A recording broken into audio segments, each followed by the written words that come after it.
Hiya, folks. I just wanted to have a disclaimer about today's episode because there were technical difficulties.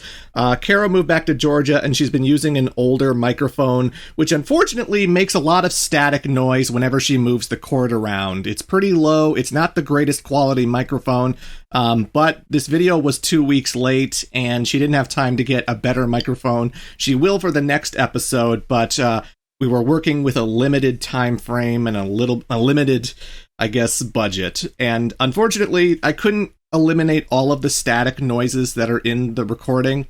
So her audio is not going to be the way it used to be for previous episodes, but it will be better in the next episode, and hopefully you can bear with it. Thanks again. Enjoy the podcast.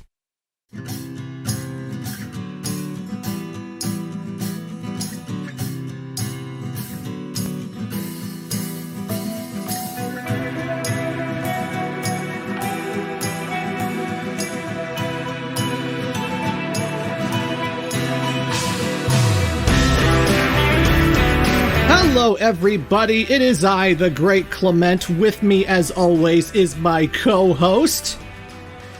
Another sunny afternoon, walking to the sound of my favorite tune. Tomorrow never knows what it doesn't know too soon. You've demonetized my video. Thanks a lot.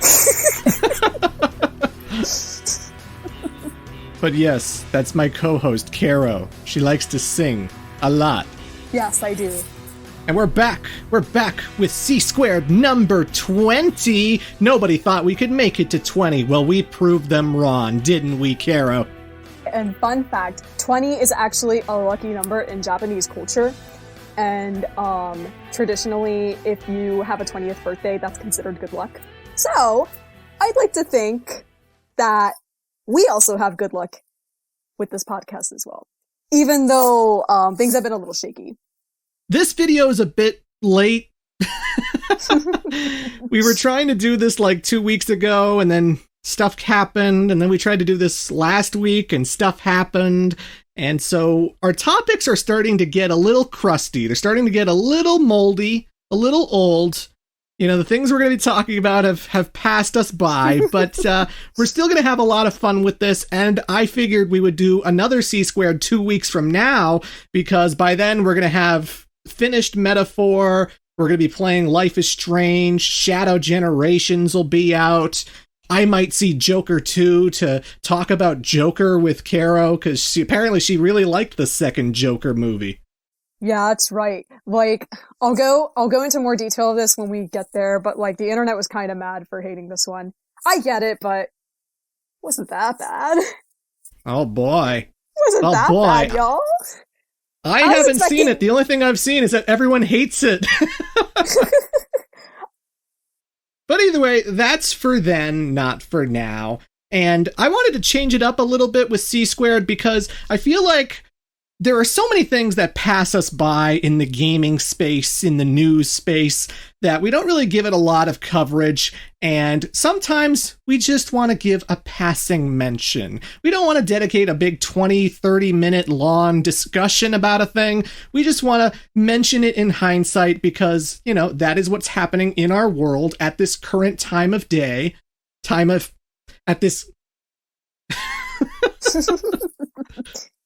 This is what's happening in our current time of bubble of history. That's not good either. No, that was right. Bubble of history. Okay. This is going great. But fantastic. I figured with C-Squared, we would do this new thing called Headlines, where we talk about something that's in the news and give our brief thoughts on it, and it won't be this whole long, giant discussion or anything, you know? Does that sound good to you all? It sounds good to me, sir. Okay, then let's start with the first headline. Twitter has made it so that when you block people, they can still read your posts. Ooh. But also that's really, really scary. Yeah. For me personally. So basically, any nut job who has been getting into my personal space, who's been yelling and raving at me because, I don't know, I didn't like Sonic 06 or Final Fantasy 13 or can just get really intimate with my tweets. They can see everything that I post. And you know, something we discovered later was that, like, if somebody responds to my tweets, the blocked individual can respond to those responses. My God. So essentially, actually, they can interact with the posts that they are supposedly blocked from seeing because Elon Musk is a fucking idiot. He really is. You know, he makes these changes because he's such a sensitive baby. He's like, oh, well, I can't do this, then no one can do it either. So I'm just gonna take out my, like, ego and babiness on the rest of y'all. Which I'm like, come on, dude, you're pathetic. You're fucking pathetic. It is 100% because so many people blocked him on Twitter. Including me. I blocked him. Yeah, I did too. Uh-huh. I don't want to read his stupid bullshit. No. He's an idiot. He doesn't know what he's doing. He's an insecure fuck. I saw my first Cybertruck for the first time, like, 2 weeks ago. Oh, God. And I wanted to, like, pour hot sauce in my eyes. Yeah. It looks so stupider in person. I'm like, what? Do people willingly drive this? It's not going to be as beloved as the DeLorean, let's say. No, it's not. So I just wanted to take this opportunity to mention the fact that, you know, I'm on Blue Sky. I'm also on Blue Sky.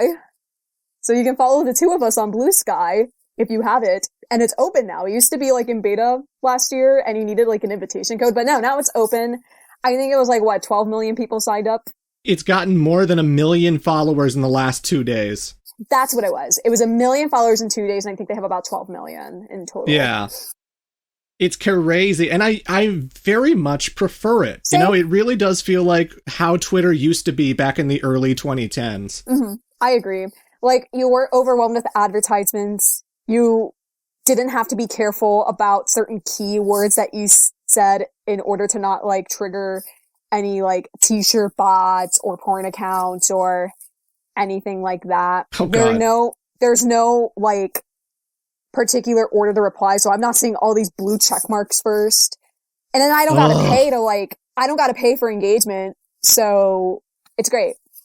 I keep expecting, like, oh, we're going to get rid of the private account feature, or DMs are going to be open to everybody, or some dumb thing. Like, it's like that Simpsons meme where Homer's sitting at his chair in the nuclear power plant, and all his coworkers are just like, look, everybody, he's about to do something stupid. Yeah. So Twitter sucks. Go follow us on Blue Sky. That's basically all I wanted to say. Mm-hmm.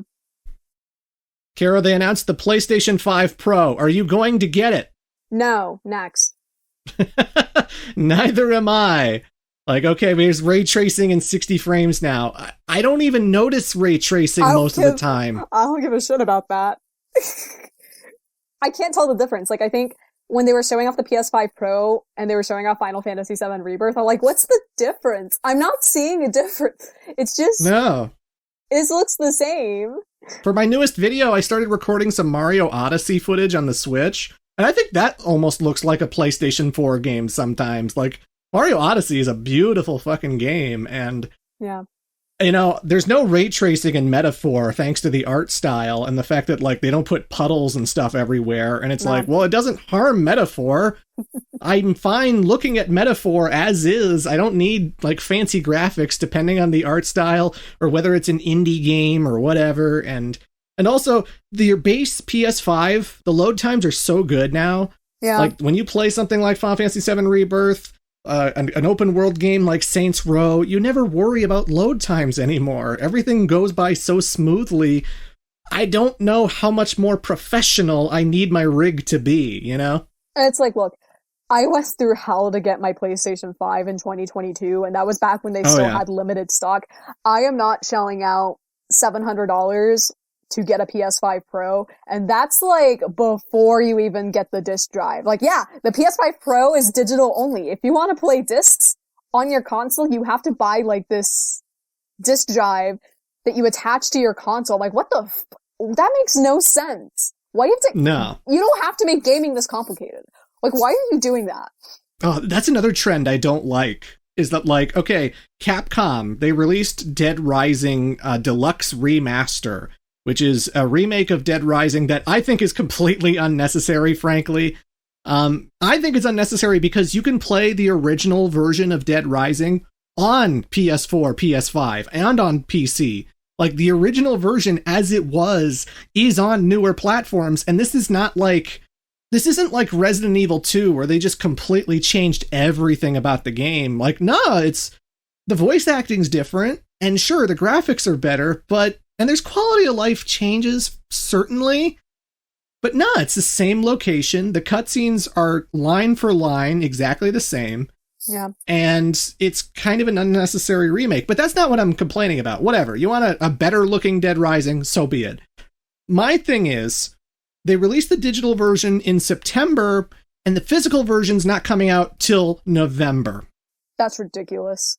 So the problem is, like, you have a 2-month waiting period to see everybody enjoying the game without you if you're a physical collector. If you want this game physically, you either double dip and buy the digital and the physical so you can play it early like everyone else is going to play it, or you have to wait 2 months, which is like, why isn't it just releasing at the same time? Why can't the digital version come out in November if it's delayed like that or something, you know? Yeah. But honestly, I think it's just because game companies are trying to like push out physical games as a concept. I think they're trying to eliminate it not only by getting rid of disk drives, you know, like Xbox sells consoles that are digital only as well. But just this whole releasing the physical version of a game much, much later after the digital version, because they did it with Dead Rising and they also did it with the Marvel vs. Capcom collection, which is why I never got the digital version and why I'm not playing it right now. I want that on physical, damn it. So, yeah, I'm not a fan, No, I'm not a fan either. And they tried to get you with that 30th anniversary console, and I'm like, no. As cool as that controller looks, I know what you're doing. It just sucks because Sony was the company where their E3 2013 presentation, where they basically bashed the Xbox One the whole time. Oh, yeah. It's just so different now. And it sucks. It's really sad. Yeah, Xbox is in this incredibly low point, so PlayStation doesn't really feel like it has competition anymore. No. So they just kind of like do whatever they want. It's what people call arrogant Sony. Arrogant Sony is making a resurgence, which, you know, I'm happy with my PS5. I'm glad that I own it, and I still play lots of games on it. But I just do not agree with so much of their policies these days. Nope. And speaking of Sony, Concord was a thing. Kara, did you buy Concord? No, I did not. Neither did I. And apparently nobody else did either. This is a big story going on in gaming because, like, this was Sony's big new first party, you know, thing. Like, this is supposed to be the looter shooter, the co-op squad shooter that was going to blow Overwatch and Fortnite out of the water. It was going to be the big new thing that everybody's playing. And it bombed horribly. How long did it last again? It felt like 2 weeks, maybe, you know? Something like that, yeah. Like, it didn't feel very long. Like, it was weird. It was out, people were playing it, like I know Chris Mykonos fan was playing it, and they just offered a refund to everybody, so, like, even the money they didn't get to keep, because they gave all the money back to everyone who wasted their time on it. Jeez. And I've never heard of such a colossal disaster of this size, of this epic proportions. It's just kind of crazy. That week was weird too, because like the Concord thing happened like in the middle of the week. And we were like, oh gosh, well here goes like Sony and these gaming companies doing these horrible practices where they just like release a game and then all of a sudden, okay, I guess we're gonna have to pull it now. And then Astro Bot literally released that Friday. So talk about a 180 in like perception. Yeah, we're gonna get there with Astro Bot. But that, yeah, we're gonna talk about that game. Yeah, but that all happened in the same week. It's just been like a big up and down roller coaster for Sony. It's just like they do something great and then they do something bad. They do something great and then they do something bad. We have entered our WWE PG era with Sony. But yeah, Concord was a disaster. I never played it. I had no interest. It just didn't look very interesting to me either. I don't really play games like that, or of that particular genre anyway. Yeah, and I feel like most of them are free to play anyway. Yeah. That's the thing that's baffling, is that Concord you had to spend money on in order to experience, whereas, Overwatch 2 is free. Fortnite is free. They have this new Marvel squad-based game where you can play as like the Punisher and Scarlet Witch and Iron Man, and it's looking kind of interesting.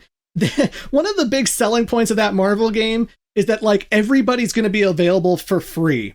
That was their big, like, hey, guess what, guys? You don't need to, like, go through the microtransactions or spend so long grinding in order to get all the base roster. The base roster is going to be completely open, free to play.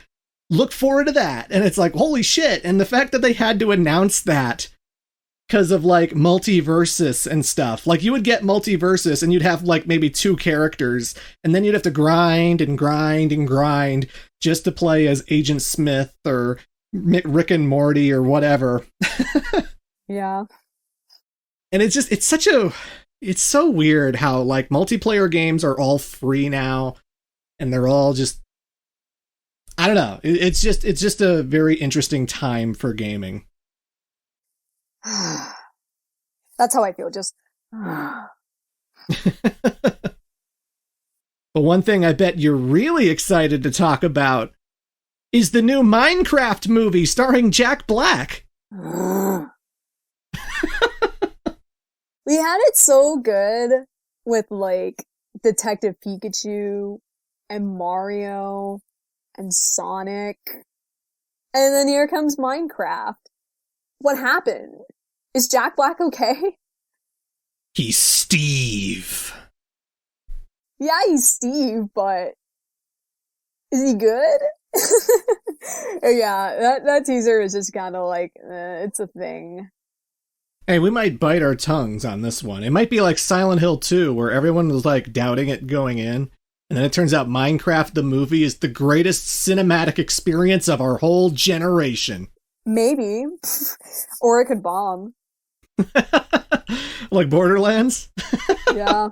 which coincidentally one. Jack Black was in. Wow, what are the Jack odds? Black was also in that. Gosh. They're just getting him for all the gaming movies. Which makes sense. He does gaming content, so like it's not entirely like off base, but Bowser, he's Claptrap, he's Steve. He's just in every gaming movie ever now. I expect him to be in Sonic 4 then.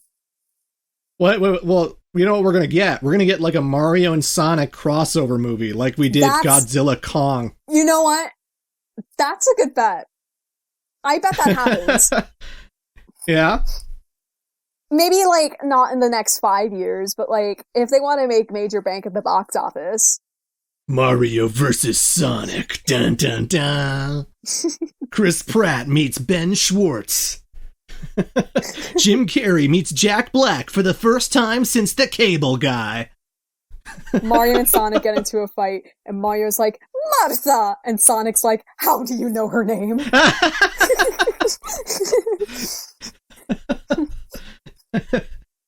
Don't you ever say that name?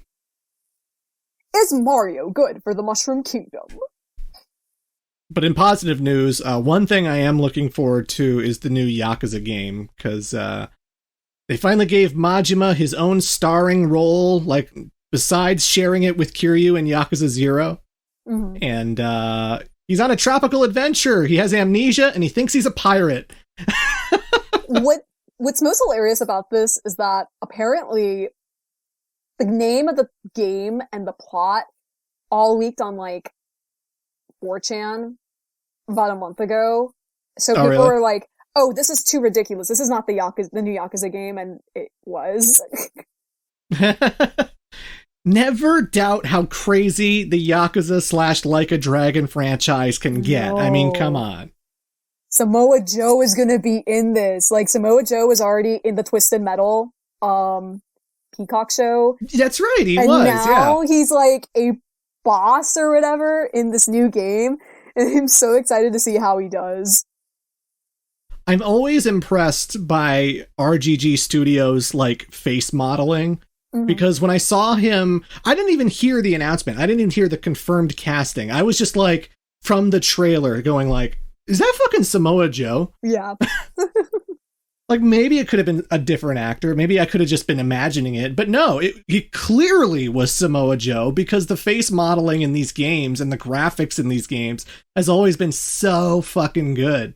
Mm-hmm. Like, my favorite thing after playing Yakuza 0 was looking up in special videos about that. And like Kuze's actor and like all the things he's done in Japanese movies and stuff. And like Kuze, the actor who played Kuze, it's like dead on. Like the face is exactly like that in real life as it is in Yakuza 0. It's insane. I mean, they got Danny Trejo pretty good in Infinite Wealth. Yeah, yeah. And then Kenny Omega was in that the Ishin game, and they got him well too. Friggin' Yakuza 6 has this whole thing where you go up against the New Japan wrestlers. It's a whole side quest. And yeah, fucking Okada was there. Mm-hmm. And Tetsuya Naito. So if you want to stab Okada with a knife, you can do it in Yakuza 6. Take that, Rainmaker. Yeah. They're moving the release date up by 1 week because their reasoning was, okay, we're making faster progress on this game than we thought we were. So we're going to move it up by a week so then everyone can enjoy this game to the fullest. Okay. But then the week after that, the new Monster Hunter game comes out. Okay. Yeah, Monster Hunter comes out like the 28th or something next year. So I presume that unofficially... It explains it. Yeah, I presume they move it unofficially because of that. Because everyone's going to be playing Monster Hunter. I won't be playing it, but other people will. Yeah, that series sells like gangbusters. Good lord. Mm-hmm. So I get it. But yeah, that game looks fantastic. I can't wait to play it. I can't wait either. Oh my gosh. It's like, Majima is like my favorite character in this series, so I'm like, yeah, day one, I'm there. I'm fucking there. Carol, you saw a wrestling show recently. I did. I went to Bad Blood, which was one of the pay-per-views this year, and it was in Georgia. So I went. I took my uncle, who has watched wrestling for like ever, but because he lived in Peru for all of his life until he moved to the States last year, he'd never been to a wrestling show before. So I was like, hey, we should like go to Bad Blood. And we did, and it was a really great time. The Rock showed up and he cried. Because like he grew up, or at least he watched wrestling during the Attitude Era and Ruthless Aggression eras. So seeing people like The Rock just meant a lot to him. But also, they brought in a lot of legends that night for some reason, so he popped saying like, oh my gosh, it's DDP, or oh my gosh, it's Goldberg. Even though I have very differing opinions on Goldberg, I was just like, yeah, it's him! But he got to see people that he liked, so if he's happy, I'm happy. No, for sure. It's like, I'm sure my parents would be excited to see Hulk Hogan, and I'm just like, Hulk Hogan is a piece of trash, but they're excited. I'll humor them. Whatever. It's Hulk Hogan. Everyone knows who he is. He doesn't work for me, brother. That don't work for me, brother. I really appreciate WWE live event weekends because they really build it up like a festival. Like, when WWE is in town because they have the banners everywhere. And like, they even doing like superstores for all the pay-per-views, not just WrestleMania and SummerSlam or any of the big four. So before we entered the arena, I actually got to go to the Bad Blood store, and it was so cool because they had like belts that you could buy. They had autographs, memorabilia, merch. I got myself another Pharaoh to match the WrestleMania one that I got. And I also bought a program book just because I like having an archival record of who was on the roster in 2024. But it's great. It's really great. Like, since the TKO takeover, WWE's been knocking it out of the ballpark with their marketing. Like, they know how to get people excited. So, yeah. Nice. I saw a bit of the show. I thought the CM Punk Drew McIntyre match was incredibly bloody and violent. Oh, and that's like one of my That's an endorsement. That's a good thing. Yeah, it's one of my favorite matches of the year. That was my match of the night. Like, my uncle kind of knew CM Punk, because CM Punk was when he kind of just started drifting off, like when CM Punk was winning the World Heavyweight Championship. But like by the end of that match, he was like, yeah, let's go CM Punk. Like, he was like a fan of his by the end. let's see. Cody versus Roman. Oh my gosh. Like, Cody is from Georgia and Roman Reigns went to college at Georgia Tech. So like it was very much a big hometown thing going on with those two. Like it was so loud in that arena. I could have sworn that I was at WrestleMania again because everyone was losing their minds when Cody Rhodes came out after the marching band played and Roman Reigns came in. And it's like, dang, I never thought I'd see the day where I would see a whole crowd of people not just cheering for him, but like losing their minds at Roman in a very good way. I think he deserves it for what he's been through, frankly. Both absolutely. With his wrestling character and what he's been through in real life. And you just have to admire the adversity he's faced. Not for sure. It's crazy how much of a 180 it is from like 10 years ago. Mm-hmm. It's just like, I remember how the match starts actually, is that Cody's ready to face off with Solo, and then the crowd is just like, OTC, OTC, OTC. Like they want Roman so bad. Aww. And so eventually, because the crowd is just asking for it so heavily, they're cheering so much for Roman. Fucking Cody goes, all right, tags in Roman. Crowd goes insane. Just absolutely mental. And I'm just like, dude, if this was 2016, 2017, that would have got the biggest boo if Cody had tagged in Roman. Ew, exactly. Like, there were people who were like, well, Roman's not going to get, like, cheered a lot, like, when he loses the title. And I'm like, are you kidding me? Roman held on to that title for 4 years. People are going to respect the hustle and the grind. And that's only going to work in his favor more when he turns face. And it worked. But yeah, actually a good segue into, our last headline, kind of. I moved. Yeah, why were you in Georgia? I mean, I was going to move back to Georgia anyway, but I was like, oh, well, Bad Blood is in town that Saturday. If I move like a couple days beforehand, that'd be like fine. So I spent pretty much, and this is why C Squared is like late, I spent September just packing things, moving things around, shipping boxes. Unfortunately, at first, like, I thought all my boxes that I shipped out were destroyed by Hurricane Helene, because like I sent out all of them at around the same time the hurricane came through, unfortunately, just because of the way the mail service handles packages from Philly to Atlanta. It has to go through the Carolinas. But the day after I got back to Atlanta, my boxes were there. I was like, hey, there they are. That's good. Mm-hmm. But how's it feel to be home? It's been great. It's been really good. Close friends of mine know what's been going on, but there's just been a couple things where I just needed to move back. So for the time being, I am back in Georgia. I am a Georgia girl, and I can get games in market instead of being forced to watch Philly ones. Excellent. Absolutely excellent. Well, I'm happy for you, and hopefully that it's smooth sailing from here on out. And I may or may not have gotten Oasis reunion tickets in the chaos of all of the moving. Oh, yes, of course. That should have been a headline. I don't know why I didn't write that down. Carol, go on about Oasis. I know you want to. We need to go back in time. You should have never shown me that movie. The Faculty? You should never have shown me The Faculty. No. That's up the next 2 months of my life. Okay, so when Caro visited me over the summer, I happened to show her the 1999 horror body snatcher movie, The Faculty, which is set in high school, and it stars Elijah Wood, Josh Hartnett, Clea Duvall. Usher was in there. Yeah, Happy Easter, Xbox. Yeah. It also has fucking Robert Patrick, the T-1000, and Jon Stewart from The Daily Show. And, like, if you ever wanted to see Jon Stewart get possessed by an alien and try to kill some teenagers, only to get killed himself, this is the movie for you. Yeah. But at the end of the movie, when the movie was all said and done, the end credits happened to be Oasis.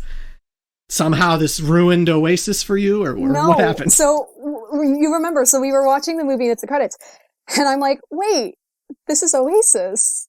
I like Oasis. So, like, when I got back to Philly, I looked up the song, and I was like, oh yeah, this is definitely Oasis. Oh yeah, I like this song, and I like this song, and I like this song. I forgot how good they are. And then literally 5 days later, they announced the reunion. I told Kara about this. I don't know if anyone watching this can relate. But, like, have you ever had something enter your life that you haven't seen in God knows how long? And then, when you've seen it, something significant happens again with that thing out of the craziest coincidence, you know? Yeah. It's like, I could decide out of the blue, like, I haven't had cookies and cream ice cream in a long, long time. And then I get it. And then all of a sudden, I'll be watching a movie and they'll have cookies and cream ice cream in the movie. And I'm like, what the fuck? Yeah. It happens all the time with all kinds of random stuff. And to me, the Oasis reunion, the fact that they're getting back together after we saw The Faculty, was another one of those crazy ass coincidences that just go, whoa, how the hell did the cosmic universe do that? The fact that they not only came back, but also I got super lucky in my circumstance, because I got a pre-sale code when I thought I wasn't going to get one. I only used one email, and for this one, like, you had to answer a particular question, and then if you got it right, you weren't even guaranteed a ticket. You had to confirm your place in the lottery if you got it right, which I did, and then they picked me. And then I entered the queue for this pre-sale, and I'm like 4,000th in line, which in Ticketmaster terms is like amazing RNG. Yeah. So it's like, oh great, oh gosh, they're reuniting. I'm gonna go into their discography even more, and I'm going to watch all these old interviews even more. Oh gosh, this is like high school again. Oh no, oh no. And I've also been rediscovering a lot of old music that I listened to in high school, so that's also been great for me to like listen to artists I used to listen to. So yeah. So you couldn't have gone home at a better time, basically. I couldn't have gone home in a better time. It feels like I'm in high school, except I have all my stats in Philly. I'm playing New Game Plus right now. You're OP, you're buff. You could conquer high school now. I could, but why would I do that? But yeah, folks, those were the headlines of October. And maybe we'll have a few more 2 weeks from now, but we'll see what happens in those 2 weeks. But for now, let's move on to the topics. Let's finally talk about something that has been 2 podcasts late. Oh. We're finally getting to this. I said I was going to talk about this show. I finally watched it. Caro. Uh-huh. What'd you think of X-Men 97? It's peak. As the kids say, it's peak. It's funny because I decided to watch the entirety of X-Men the Animated Series before watching 97. And that was just, again, a good jumping point into 97. And I was so glad I did that because it really felt like I was jumping into right where the original show left off. There was nothing like abrupt about it. I was like, oh dang, this really feels like something that could have come out in like 1997, you know? And I saw the original X-Men animated series when I was a kid. Probably saw a little bit of it again in the 2000s. But I have forgotten that show quite a bit, and I haven't really rewatched the main show. All I really did was start from episode 1 of X-Men 97.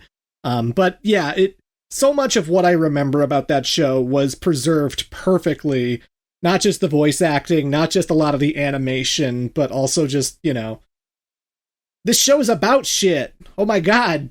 Oh yeah. They touch on a lot of different, like, topics that are, like, so emotionally driven. And it's so compelling. Like, because, like, sometimes when you have reboots or continuations of shows, they try so hard to, like, oh no. Pander? Not pander, but, like, make the maturity show too much, like, get too dark or too, you know what I'm talking about, like, I can't. Oh, yeah. Okay. But, like, what I love the most about X-Men 97 is that it approaches the topics and themes of this show, like, knowing that their audience is now aged up, but it still very much feels like the animated series. Like, that's a hard balance to, like, achieve, but 97 does it so well. Yeah, I didn't think it was like something that kids couldn't enjoy today. Like if a 7-year-old wants to watch X-Men 97, it's absolutely still the kind of show for them. Like Wolverine in the animated series has always been a little more kid-friendly, toned down compared to what Wolverine might be in the comic books or in other movies and stuff. And he's still got that gruff, silly voice, just like, I'm Wolverine, I'm here to slice and dice, bub. Which, again, doesn't sound too far off from what he was in the original show. No, he sounds exactly like he did in the original show. Mm-hmm. And something I actually appreciate was that they didn't because the other thing I would expect of like Disney is that like, okay, Wolverine is always the lead actor, the lead character of the movies because Hugh Jackman's a megastar, and we got to make Wolverine the central character of X-Men 97. Like, that's what I would expect from corporate types to be like, no, Wolverine has to be the major conflict. He has to be the major character. Everything should revolve around Wolverine. And in reality, in X-Men 97, so much of the plot sidesteps Wolverine, and he's kind of a side character to everything that's going on. Yeah. Like, it's way more about Scott and his relationship with Jean Grey, and they actually adapt what they did from the comics, which is, oh, wait, Jean has been replaced by a clone named Madeline Pryor. Oh, shit. Mm-hmm. He had to be a baby with a clone Jean Grey. Oh, no. That's how it is in the comics. That's actually what it was. Which I'm a fan of, like, that pairing and those two individual characters. So I really like that I got to see more of them through that. And that episode, like, oh, that made me feel something. I was almost, like, crying. Yeah.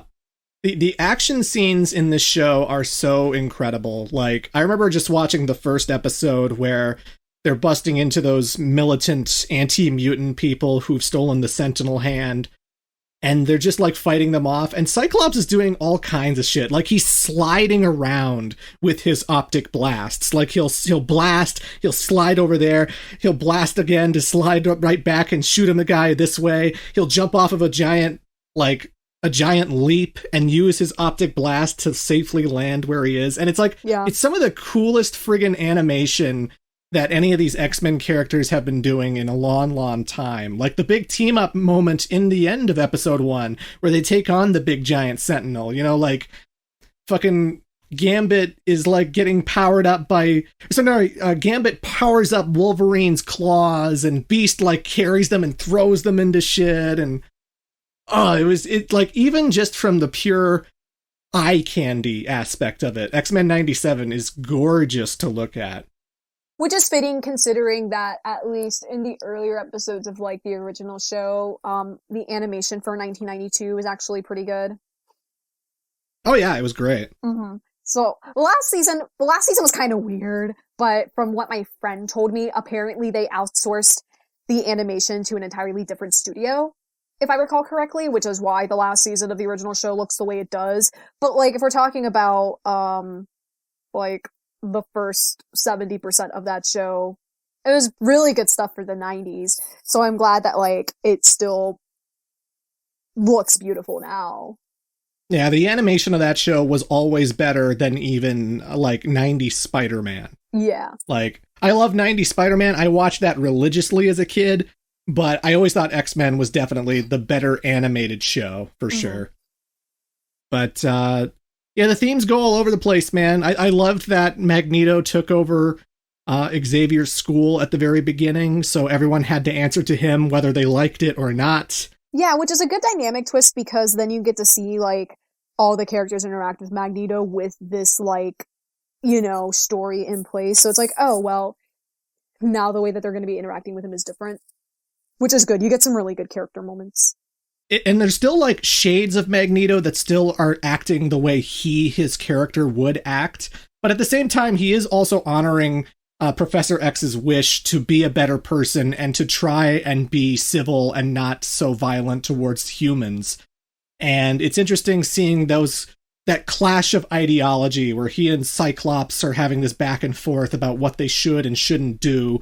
And Cyclops is still kind of like, I don't even know if I can trust this guy. And I don't know if I could ever, like, enjoy my admiration for Professor X ever again, because he put Magneto, of all people, in charge? What the fuck, Xavier? Yeah. God damn it. And that's a good way to end episode, 1. So I was able to catch up with the show before the 3-part episode. So I watched everything, the first 6 or 7 episodes all at once.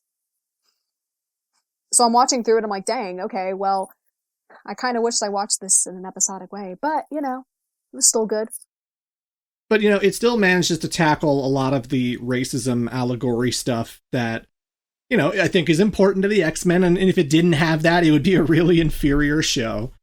Yeah, considering it's, the biggest theme of the entire franchise. Yeah.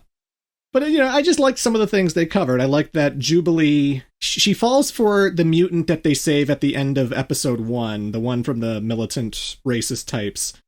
And he's a rich guy who's living under this rich tycoon lady. Yeah. And he doesn't want to reveal that he's a mutant to her because he figures that she would just reject him outright and it would just completely demolish their family. And he's one of those mutants who's just very much if I keep my head down and I just keep to myself and I just don't start shit, nobody's going to be going after me. And that's the way I like it, Yeah.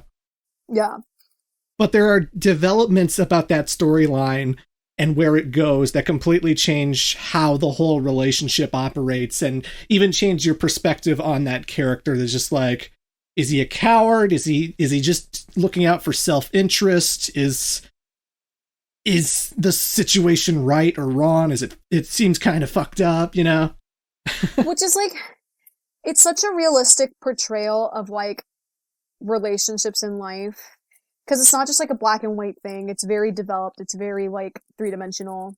I could picture a relationship like this happening in real life, That someone you're interested in, their parents might have different political views than you, let's say. Yeah. The show never fails to treat its audience with intelligence. They know how smart the audience is. So they're gonna present themes that are real and meaningful. If that's the right word to use. Yeah. For sure, absolutely. And the stakes do get pretty high in the show. They do. At first, it feels like the X-Men are a great controlled unit, but it doesn't take long for things to escalate really badly, not only with the anti-mutant militant people, but also Bolivar Trask is designing even more Sentinels, and, Genosha needs a leader, and they want Genosha to join the United Nations, so Magneto's got to cozy up with the United Nations people, and things go horribly, as you can imagine. I just like that they actually took certain characters down a darker path. Because, you would think, being the comic book, it's the X-Men. Everybody's a great selfless hero and everyone's going to do the right thing. And yet Rogue is certainly one of those characters who goes through it. She goes through some really deep, fucked up things in this series.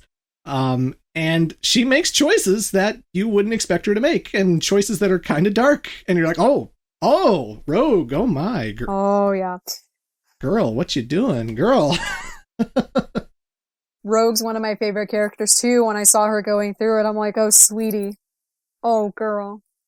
Now that you've been exposed to characters like Beast and Gambit the way they traditionally are through this cartoon, how did you feel about the whole dynamic, the whole cast? I thought it was fantastic. Again, it's both a continuation of the original show and a different take on, how you would think they would be portrayed. Especially when you think about, how much storytelling has evolved on TV and in animation over the last decade or so. Now you're seeing a lot of TV shows, especially animated shows that have, overarching themes and multi-episode, arcs. So, I think it's this nice balance of, this feels like they could have easily just been okay, here's X-Men 97, but we're gonna literally, present it in the same way as we did with the original and not do anything innovative with it. And then with this show, they're like, no, let's do a twist on it. Let's make Rogue have these decisions. Let's take Gambit, for example, and do what we did with him. You know, it's just different, but it feels comfortable. What happens to him in this show kills me. I was like, no, what? No! They're doing Remy so dirty. Oh, God. I know. I'm like, you can't do that. But it's interesting that, like, when you see the show and you see all these characters like Jubilee and Gambit and Beast and Rogue, typically how they are in the comics and stuff. And then it gives you a deeper appreciation for why X-Men 3 really sucks. No. Because, like... No, we're not going to talk about X3 again. But I just have to for this one moment, because Okay, fine. I just can't believe that they would fucking... And I know that there was actually, like, scheduling conflicts. I know there was a behind-the-scenes reason for this, which was that James Marsden, the guy who plays Cyclops, wanted to be in Bryan Singer's Superman Returns, which he was making at the same time as X-Men 3 was coming out. And so he chose to stick by Bryan Singer and end up in Superman Returns, but that meant they had to kill off his character in X-Men 3 because he didn't have time to be in most of it. But at that point, I would have just recast or something. Recast the character, because you kill off Cyclops in the first fucking 15 minutes? Jean Grey's fucking boyfriend, the love of her life? What are you doing? You had to remind me, but okay. Because I watched the show, and I always thought Cyclops was so friggin' cool. And he was like one of my favorite X-Men characters, and the movies always did him so dirty. And I was just like, it's so upsetting, because I know what these characters are capable of. I know what these characters can be. And you know what also was great about X-Men 97? When it came out, it was coming out at the same time as the Marvel vs. Capcom collection. Yeah, you are right, yeah. So not only was the appeal of the X-Men coming back in a major way because of how great this cartoon was, but there was also a fighting game showing off how fucking cool those characters actually are when you see them doing their crazy super combos and the awesome artwork that Capcom made for those characters. And it was just like, it was a perfect moment this year for just like X-Men fans. It was just such a great appreciation, not just from the show, but because Marvel vs. Capcom was a thing. Yeah, I get that. All of this is to say that the X-Men fucking rule, and I've always loved the X-Men, and this show is a big encapsulation of why I love the X-Men. And as someone who is, again, new to this series and only got into it within the last year, I see why, like, so many people throughout decades have watched the X-Men shows and have read the comics. Like, take me to season 2. I can't wait. Give me season 2 now. Where is it, Disney? Where is it? Yeah, where is it? Gimme. But yeah, now that I've finally seen it, it was fantastic. I loved it. The animation was great. The stakes were incredibly high. A lot of cool things happened, and I would recommend it. If you have money... I hope you have money, but if you have a little extra money, definitely spend it on Disney Plus for a month and check out that show. Or get a free trial and cancel. Oh yeah, you can do that. Or get it by other means. If you don't like the mouse, just saying wink, wink. Find a friend, ask them their sign-in information, you know. Oh, I wasn't talking about that, but there are other ways you can sail ships. Wink, wink. Oh, in a bay of some kind, yes, right? Yeah. Oh, okay, yeah, okay. Yeah, you just gotta find some kind of bay that they might have X-Men 97 lying around in, you know. Kinda have to dig around for that treasure. I mean, when certain streaming services get canceled and they don't have physical editions, that's your only option. Or when certain services are like, no, you cannot password share, no. Sometimes you just need to take a journey. And like, technology, that's the thing I hate about technology. And that's the thing I don't like about entertainment nowadays, because like, it's just so pro-capitalist and so exhausting Because, like, it's very anti-consumer. Yeah. And I just miss the days where, like, you didn't care about that. You just kind of experienced media for the fun and joy of it. I agree. And just snuggling in as a kid with, like, a good TV show or a good movie or even good video games. And maybe you owned a PlayStation 1 as a kid. And maybe you had Spyro, Crash. I had The Legend of Dragoon. That was my favorite RPG on the PS1. Or Final Fantasy. And you just miss those good old days of just playing your console, inserting a disc, not even have to worry about an update file, not worrying about an internet connection, not worrying about storage space. And Astro Bot just does the trick. Takes me back to the good old days. What a brilliant segue. Thank you. I do it again. As I said, this podcast is a bit late, but yes, we did play Astro Bot for the PlayStation 5. And yeah, it's easily one of the greatest games on PS5 right now. I friggin' adore it. Sony has finally found their Mario. Agreed. And this is easily a Game of the Year contender for sure. Oh yeah, it's gonna end up in my top 3 anyhow. Like, this game is just it's so beautiful. It's incredible. Like, play this game if you haven't already. The animation on this game is fantastic because, like, you would think, you know, it's a game about robots, so it probably wouldn't be that animated because robots don't have emotions or they don't have moving parts in the way that, like, human beings do. But the thing is, the things that Astro Bot goes up against, whether it's a big green slimy alien or a gigantic monkey or a giant kraken or a giant albatross or spider or whatever, there's so many amazing enemy types and so much expression. Like, I love the opening scene where Astro Bot and his buddies are flying around in their PlayStation 5 spaceship. Because, you know, that's where they live.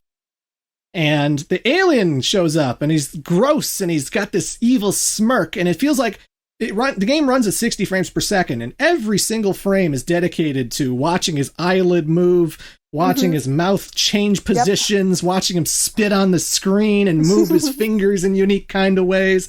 And it's just such a beautifully animated game, watching him tear open that PlayStation 5 and take out the chip and leave those poor robots stranded on that desert planet. God damn it. So beautiful. And of course, the point of the game is to save all of your comrades, all of the bots who have been flung to all of the different planets throughout all the galaxies, and rebuild your spaceship, rebuild your PlayStation 5. And you get to ride your PlayStation 5 controller in order to get to other planets. Which made mine pink. Yeah, and there's customization too. So, like, you can change the color of the controller. I made mine red. Of course you made yours red, just like I made mine pink. Absolutely. Aren't I unpredictable? We're both predictable, I think. If there's a custom character creator and I have the option of wearing a suit, I'm probably gonna do that. Yeah, like I said before with the earlier topic on Concord, Astro Bot releasing was like a day or two after that whole cancellation happened. So it was such a 180 from what had happened earlier in the week. And so suddenly we have this game that celebrates what PlayStation was and what it still can be if, like, all these board members and whoever's running the company can, like, stop being so anti-consumer and literally just give people games. Like, there's so many cameos from different PlayStation games. A lot of them are, you know, from games that you would expect, but there's still a good amount that I was like, really? They referenced that? Okay. Wow, they even referenced this game and that game. Ooh, okay. So there are a lot of games that get a lot of love in Astro Bot, even the ones that are obscure. It's been a bit since the game came out, so I feel okay spoiling this one cameo, but okay. It was just after the second world. I beat the Kraken boss. We're trying to get these parts in order to go to the third galaxy. Mm-hmm. And there's one particular cameo bot that you can find and save. And it turned out to be Mr. Mosquito. When I saw Mr. Mosquito, I was like, oh my gosh, Clement's gonna flip. Oh my god, he's gonna flip for this. I'm not gonna say anything. So I just waited for him to find out. And I did. I screamed. I rarely scream when I play video games, but I think even I think my neighbors heard it. I was just like, ah! Like, I couldn't fucking believe that of all the franchises that could be referenced in Astro Bot, I was not expecting Mr. Mosquito. No. Mainly because I played Astro's Playhouse. I've seen PlayStation Battlestar, All-Stars Battle Royale, rather. I've seen, like, a lot of cameo celebration type games from Sony. And, you know, there's things that are guaranteed. Like, I'm going to see Uncharted. I'm going to see God of War. I'm probably going to see Crash Bandicoot. You know, like, there's a lot of expected things that you expect to see. But what I didn't expect was Mr. Mosquito. That drove me up the wall. I was just like, oh my god! And the model looked exactly like it does in the PS2 game. It was a good model. I'm like, that's literally Mr. Mosquito. Holy shit. That's just what he looks like. That's just him from that game. Holy shit. Yeah, Jim Ryan, CEO of Sony. Because the funny thing was, before this game came out, he was saying that, like, well, the thing is, we don't have a lot of IP to work with. LMAO. And then this game comes out. And it's like, you can't come up with a second Legend of Dragoon. You're not going to do anything with Medieval again. You don't want to do anything with Oddworld or fucking... There are so many goddamn PlayStation franchises that you could update and make a sequel to that people have been clamoring for a new update with. And this game is just absolute proof of, like, what PlayStation has built over the last 4 generations, you know? There's a reason I fucking adored my PS1, and I adored my PS2, and I adored my Xbox 360, but the PS3 was still pretty good. I mean, Uncharted's on PS3. I love Uncharted. Infamous is on PS3. I love Infamous. Don't get the... I'm just making a joke. I loved a lot of the PS3 games that were there. Well, yeah. But, and even that being said, I don't want people to think that Astro Bot, the entire game, is just one big reference machine, and that's like the only thing it's gotten going for it. Because that's just not the case. To me, the cameos and the references to all these other franchises, it's just a MacGuffin for you to collect, you know? It's just, Imagine you're playing Mario 64, and instead of Power Stars, you're finding Drake from Uncharted, you know? Like, or Sly Cooper. Or Sly Cooper. Or Joker from Persona. Hey, Jinx. You owe me a Coke. Yeah. But... Well, like, even as a game, like, if Astro Bot had just come out without the cameos and stuff, you still have a really innovative game, because, like, the platforming is fun, the music's brilliant. Oh, gosh. The music's incredible. So amazing. Like, by itself, it's still a really great game that would have gotten the reviews that it still did. It would have gotten the reviews that it did. It's just really sweet that, like, you happen to get a very beautiful tribute to the history of PlayStation with all of that. I friggin' adore that level where you spray the seed with the water, and then it grows into this gigantic fucking tree that you have to climb through for the rest of the level. Yeah. And so the cute. music in that stage is crazy. I get the beach level music stuck in my head a lot. Oh, yeah, yeah. That's a really great track. The first level where you can grow big as a balloon and, like, float around, and it's like in the Rocky Mountains above the clouds and stuff. Like, yeah. I loved that little jingle. I love when it gets to this point in the song, the da-na-na-na-na, Astro Bot, man, I'm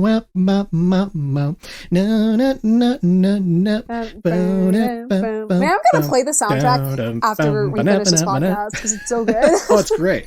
It's a great soundtrack. And, like, sometimes it felt like I was legit in, like, a Pixar movie, because, like, there's a level where you get to, like, shrink down to, like, a mouse, and you get like, play as, like, a little robotic mouse, and I'm like, this feels like a Pixar movie! Oh my gosh! It's like I'm playing Pixar! This is great! And especially with, again, how shitty gaming can be, it just put a smile on my face. I'm like, you don't get games like this anymore. Especially platformers. And it was the coolest depth of field trick ever, because it's like they're using the PlayStation 5 graphics and like everything feels so small when you're just being regular Astro Bot. But then when you shrink down to a tiny mouse size, which is just a button push away, you can just go big and small whenever you want. Yeah. All of a sudden, those stools that you were knocking over, those flowers that you were walking by are just huge. And the fact that it scales back and goes that big, that you get so small that all the things you were walking around in are that huge, is such a cool ass visual trick. Like, I was just thinking, I was blown away playing that level. Yeah, same here. The game has a lot of great gimmicks. Like, it never gets into the territory of like, oh, not this gimmick, I don't want to play this level. Like, I felt like every single one of them were fun. I love, and some of them are just like one-shots where they only appear once and you never do them again, but I loved it. Like, they had the one level in the sauna where you turn into a sponge. Mm-hmm. You turn into a sponge Astro Bot, and every time you enter a body of water, the water inflates you and makes you gigantic, and then you can like tear through the walls and tear through the bridges and just break everything around you until you need to get small again, at which point you can spray the water not only to shrink yourself, but also to wet the flowers and make things nice and shiny there in the nature and stuff. And that level I friggin' adored. Oh, yeah. That was one of my favorites, too. And then just like any other, like, old PlayStation game, there are also, like, secrets that you can find. So, like, there are extra levels that you can unlock by doing particular things on the map. So if you're someone that likes searching for, like, extra levels, you have that going for you in Astro Bot. And they're, like, challenge levels where you have to beat enemies. There are bosses you can take on that are also kind of like extra. There's just a lot going on for the game aside from like the main game stuff. There's like an extra world that you can like unlock by getting secret exits. Like, this game has so much. And so many of the level tropes just don't repeat either. I felt like they were always doing something new in every single stage, even with a lot of the hidden warp areas. Because like there's one warp area that's like a party. You know, like, there's just, like, confetti being blown everywhere, and everyone's just rocking out, and there's music and trumpets and stuff performing, and also a lot of music-related cameo characters in that stage. And there's another level that's like a volcano, and everything's lava, and you turn into this iron samurai suit Astro Bot who can, like, when a vacuum enemy tries to suck you up, because you turn into a metal ball, it can't suck you up, and then it explodes. Oh, yeah. It's just always doing something visually interesting every chance you get. It's one of those games that's hard to put down because it's so darn fun, and you just want to see what's coming next, and... Yeah, I beat it in, like, 2 days. Yeah, pretty much. I fucking adored it. I adored it so much. I know that if I had that game growing up, if that was on the PS1 or the PS2, it would easily be one of the greatest games I've ever played in my life. Ever. We'd have a whole franchise. Maybe. Oh, yeah. I hope we get a franchise after this. I hope there's like an Astro Bot 2. We need more. We need more Astro Bot sequels to just do even more creative, fun things with this franchise. I want to see more, damn it. And really just to show Sony that, like, yes, to your surprise, even though I don't know why it'd be a surprise to you, people are very interested in your old IPs again. And more importantly, they want platformers, and they don't want, like, the same gritty, dark adventure games. And this isn't to, like, disparage The Last of Us and Uncharted and those games. Cause like, when those games came out, they were like amazing. But like, every year when I'm watching E3 or the Game Awards, it just feels like I'm getting the trailers for the same type of game over and over again. So I'm like, oh no, it's another zombie shooter. And oh no, it's another free-to-play battle royale game. And oh no, it's another dark adventure game. And we just don't see a lot of variety in video games anymore. Yeah, I totally agree. Do you remember the bomb, the Order 1866? Oh yeah, that game that did badly. Because that was another game that was just like grim realism. We got to make everything just like gray and serious, and it's going to be exclusive on PlayStation, and it's a shooter. It's a third-person shooter, and it came out. Nobody liked it, and it just disappeared. Like, yeah. I don't even think it got a cameo in Astro Bot. That's how forgotten that game is. Yeah, no, it did not. It's just, I just want variety. I just want to see cool, different things from PlayStation that just don't look the same. It's not to say that God of War and Last of Us are the same game, but they do have a style. And again, not dissing them, but it's like cinematic game with like certain story arcs and like deep rooted in action adventure games that like get the same 10 out of 10 reviews and will probably win game of the year. Compared to like, I don't know, a game like Zelda. Yeah, like Zelda. Like Nintendo will do things where you have a colorful Mario game, a 2D Mario game, a friggin' party Mario game, kart racing Mario game. And then it could also have like a somber, big open world Zelda like Tears of the Kingdom. And it could also have a cute chibi version of Zelda with Princess Zelda. Which, by the way, that's probably another video game I might talk about in the next episode if I have time. I want to do another podcast in 2 weeks, and I'll see how many games I can play in those 2 weeks. But that's another game that's in my backlog. I have Zelda Echoes of Wisdom, but I haven't actually played it yet. I have not either. If I had to play it, I'm probably going to play it after Life is Strange. But anyway, it's like you have all these games that are like different that could win like Game of the Year or get a lot of like, I don't know, attention. But it just feels like you have the same type of game that tends to win these type of awards or get the recognition that it does get. And so it kind of disparages a lot of like a variety of games from like getting that spotlight. And, PlayStation fans, they need kids games. They need something that a 6-year-old can enjoy. 6-year-olds can't play God of War. 6-year-olds can't play Last of Us. Mm-hmm. 6-year-olds can't play a lot of the fucking mainstream games that they have. And so it's nice to just have a colorful platformer like this that little Timmy can enjoy so that the adult is happy because of all the cameos and also because it's fun, and the little kid can enjoy because it's just a colorful, wacky, fun thing. So yeah, I agree with you. I adore it, Astro Bot. It was a fantastic game. Oh, yes. I wouldn't call it Game of the Year, because I still think Final Fantasy VII Rebirth trumps it, but I did enjoy it quite a lot. It will finish in my top 3, I'll say that. It will finish in my top 3. I would agree with that, for sure. For sure. For sure. For sure.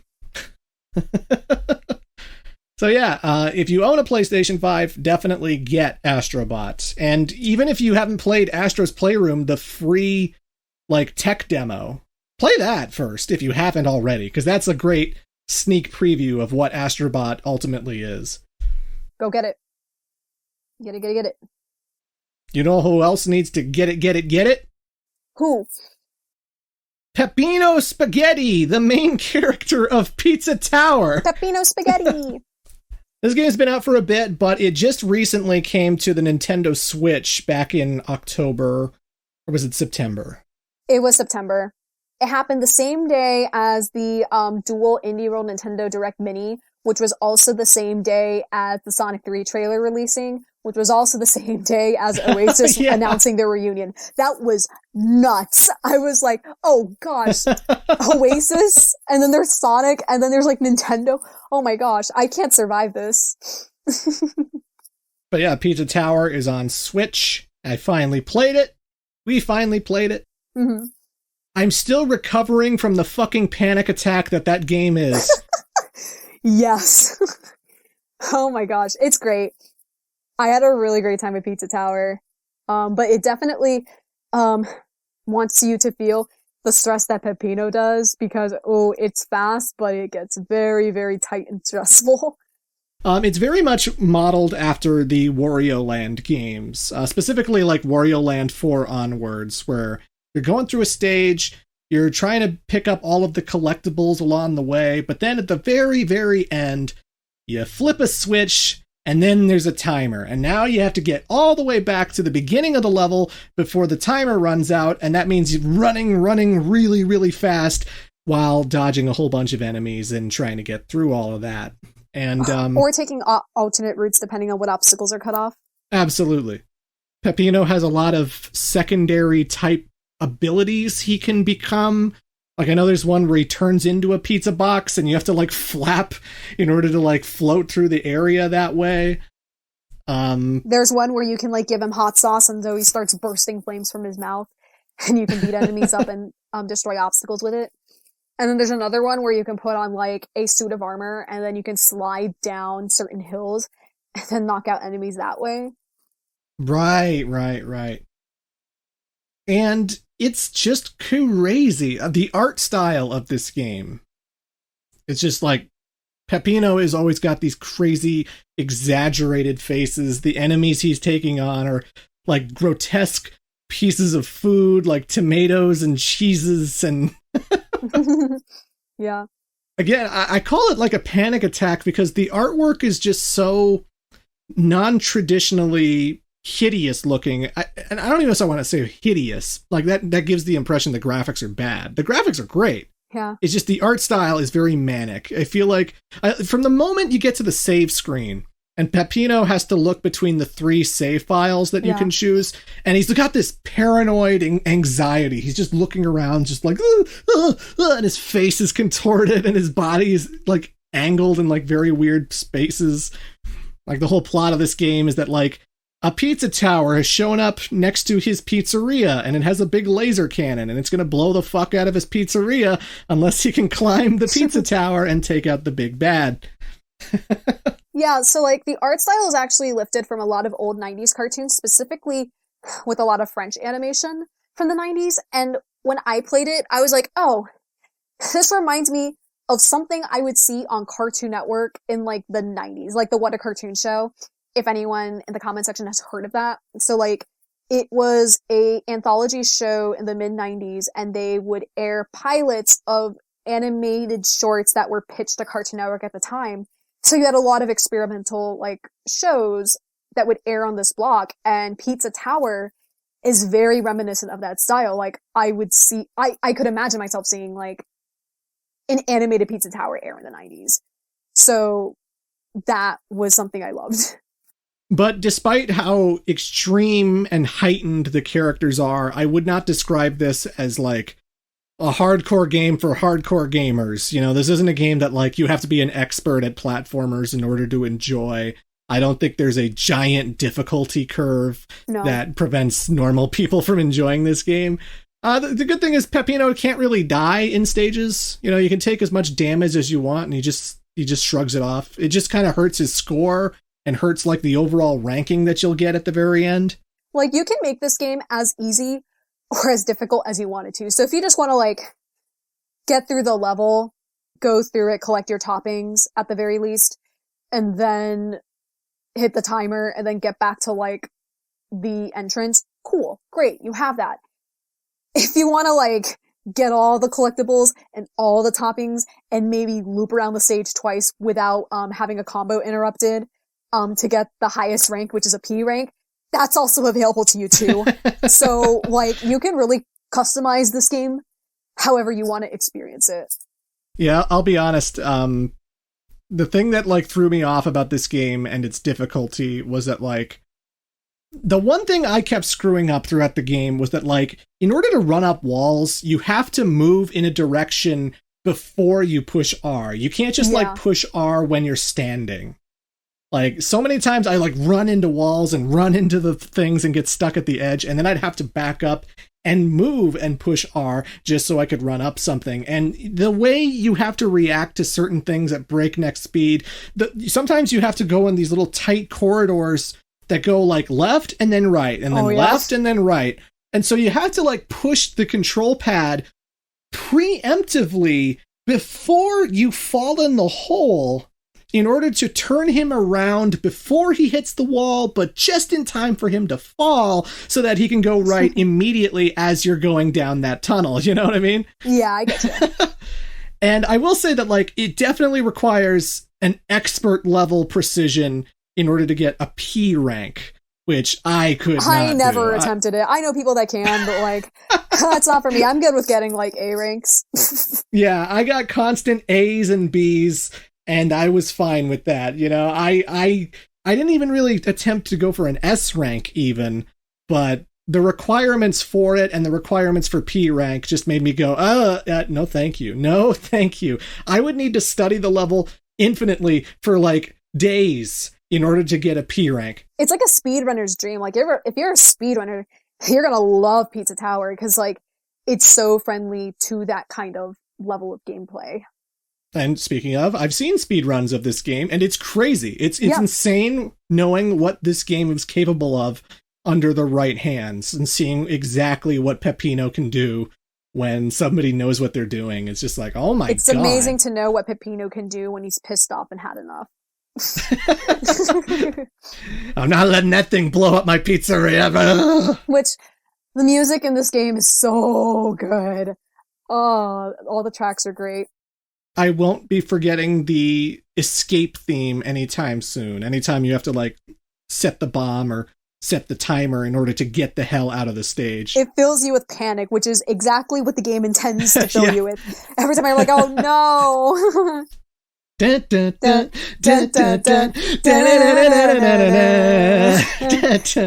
like, oh. And then the tone changes. So it goes like, dun, dun, dun, dun, dun, dun, dun. I'm like, oh God, stop. Please, I'm trying to breathe. It's too much anxiety.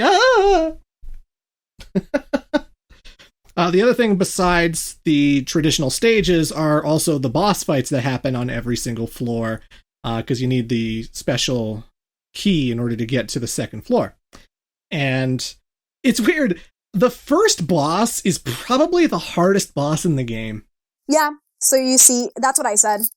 Yeah. Because he finished the game after I did. So I was like, honestly, I thought the first boss was the hardest one. I don't know if it was because I was getting used to Peppino's like physics, or if it was because like the pattern on that first boss was harder to detect than the other ones. But I definitely had a harder time with that out of the ones that you face. Even the final boss too. Yeah, I just felt that for sure I was getting better at the game and I was getting more accustomed to the controls, but at the same time, I do think the first boss is throwing just a little bit more than most bosses are later down the road. Especially with how you have to kill it in a certain way in order to complete the battle. You have to be so precise, because if you don't hit it, then you gotta do it again. Yeah, this is the only time where you actually have a health bar, and if you get hit 6 times, you have to redo the fight all over again, which you have infinite continues, but... But they do give you health throughout the fight to help you. Yeah. So that's nice. So I'm not saying it's impossible. I'm not saying it's like, oh, this is horse shit, I was on it for 4 hours. I'm just saying that, like, the first boss is the hardest boss, and then it gets smooth sailing from there. That's all I'm saying. Yeah. I loved some of the goofy cameos and goofy, like... parody thing about it, because like one of the bosses you take on in Pizza Tower is the Noise. Yeah, I wonder what that's a parody of. He's supposed to be a parody of the Noid, which was the Pizza Hut. Was it Pizza Hut or Toppers? Domino's. Oh my God, I'm stupid. It's the Domino's mascot. Yeah, that's right. It's been forever. This was an 80s mascot. I don't know.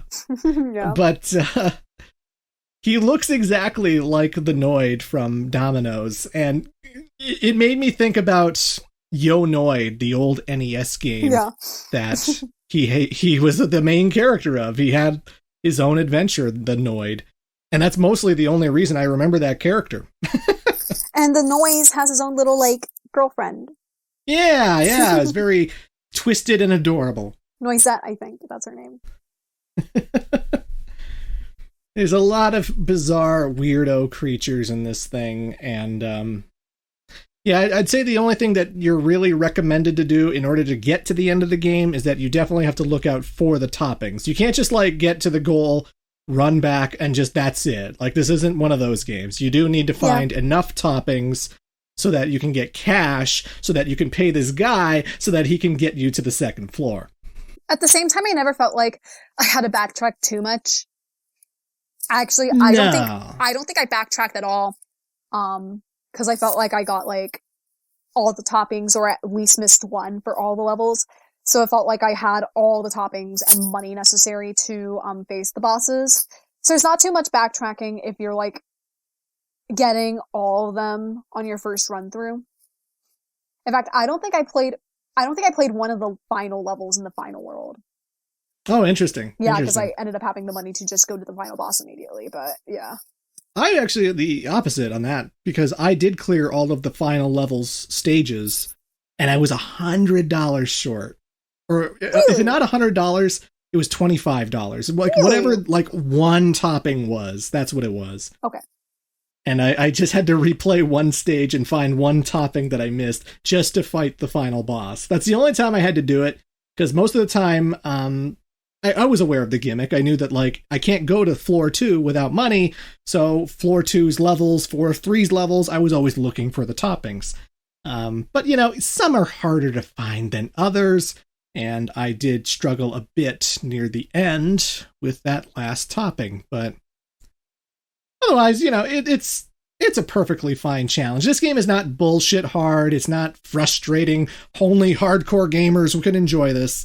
So I did end up making it to the end, and I did have a pretty good time.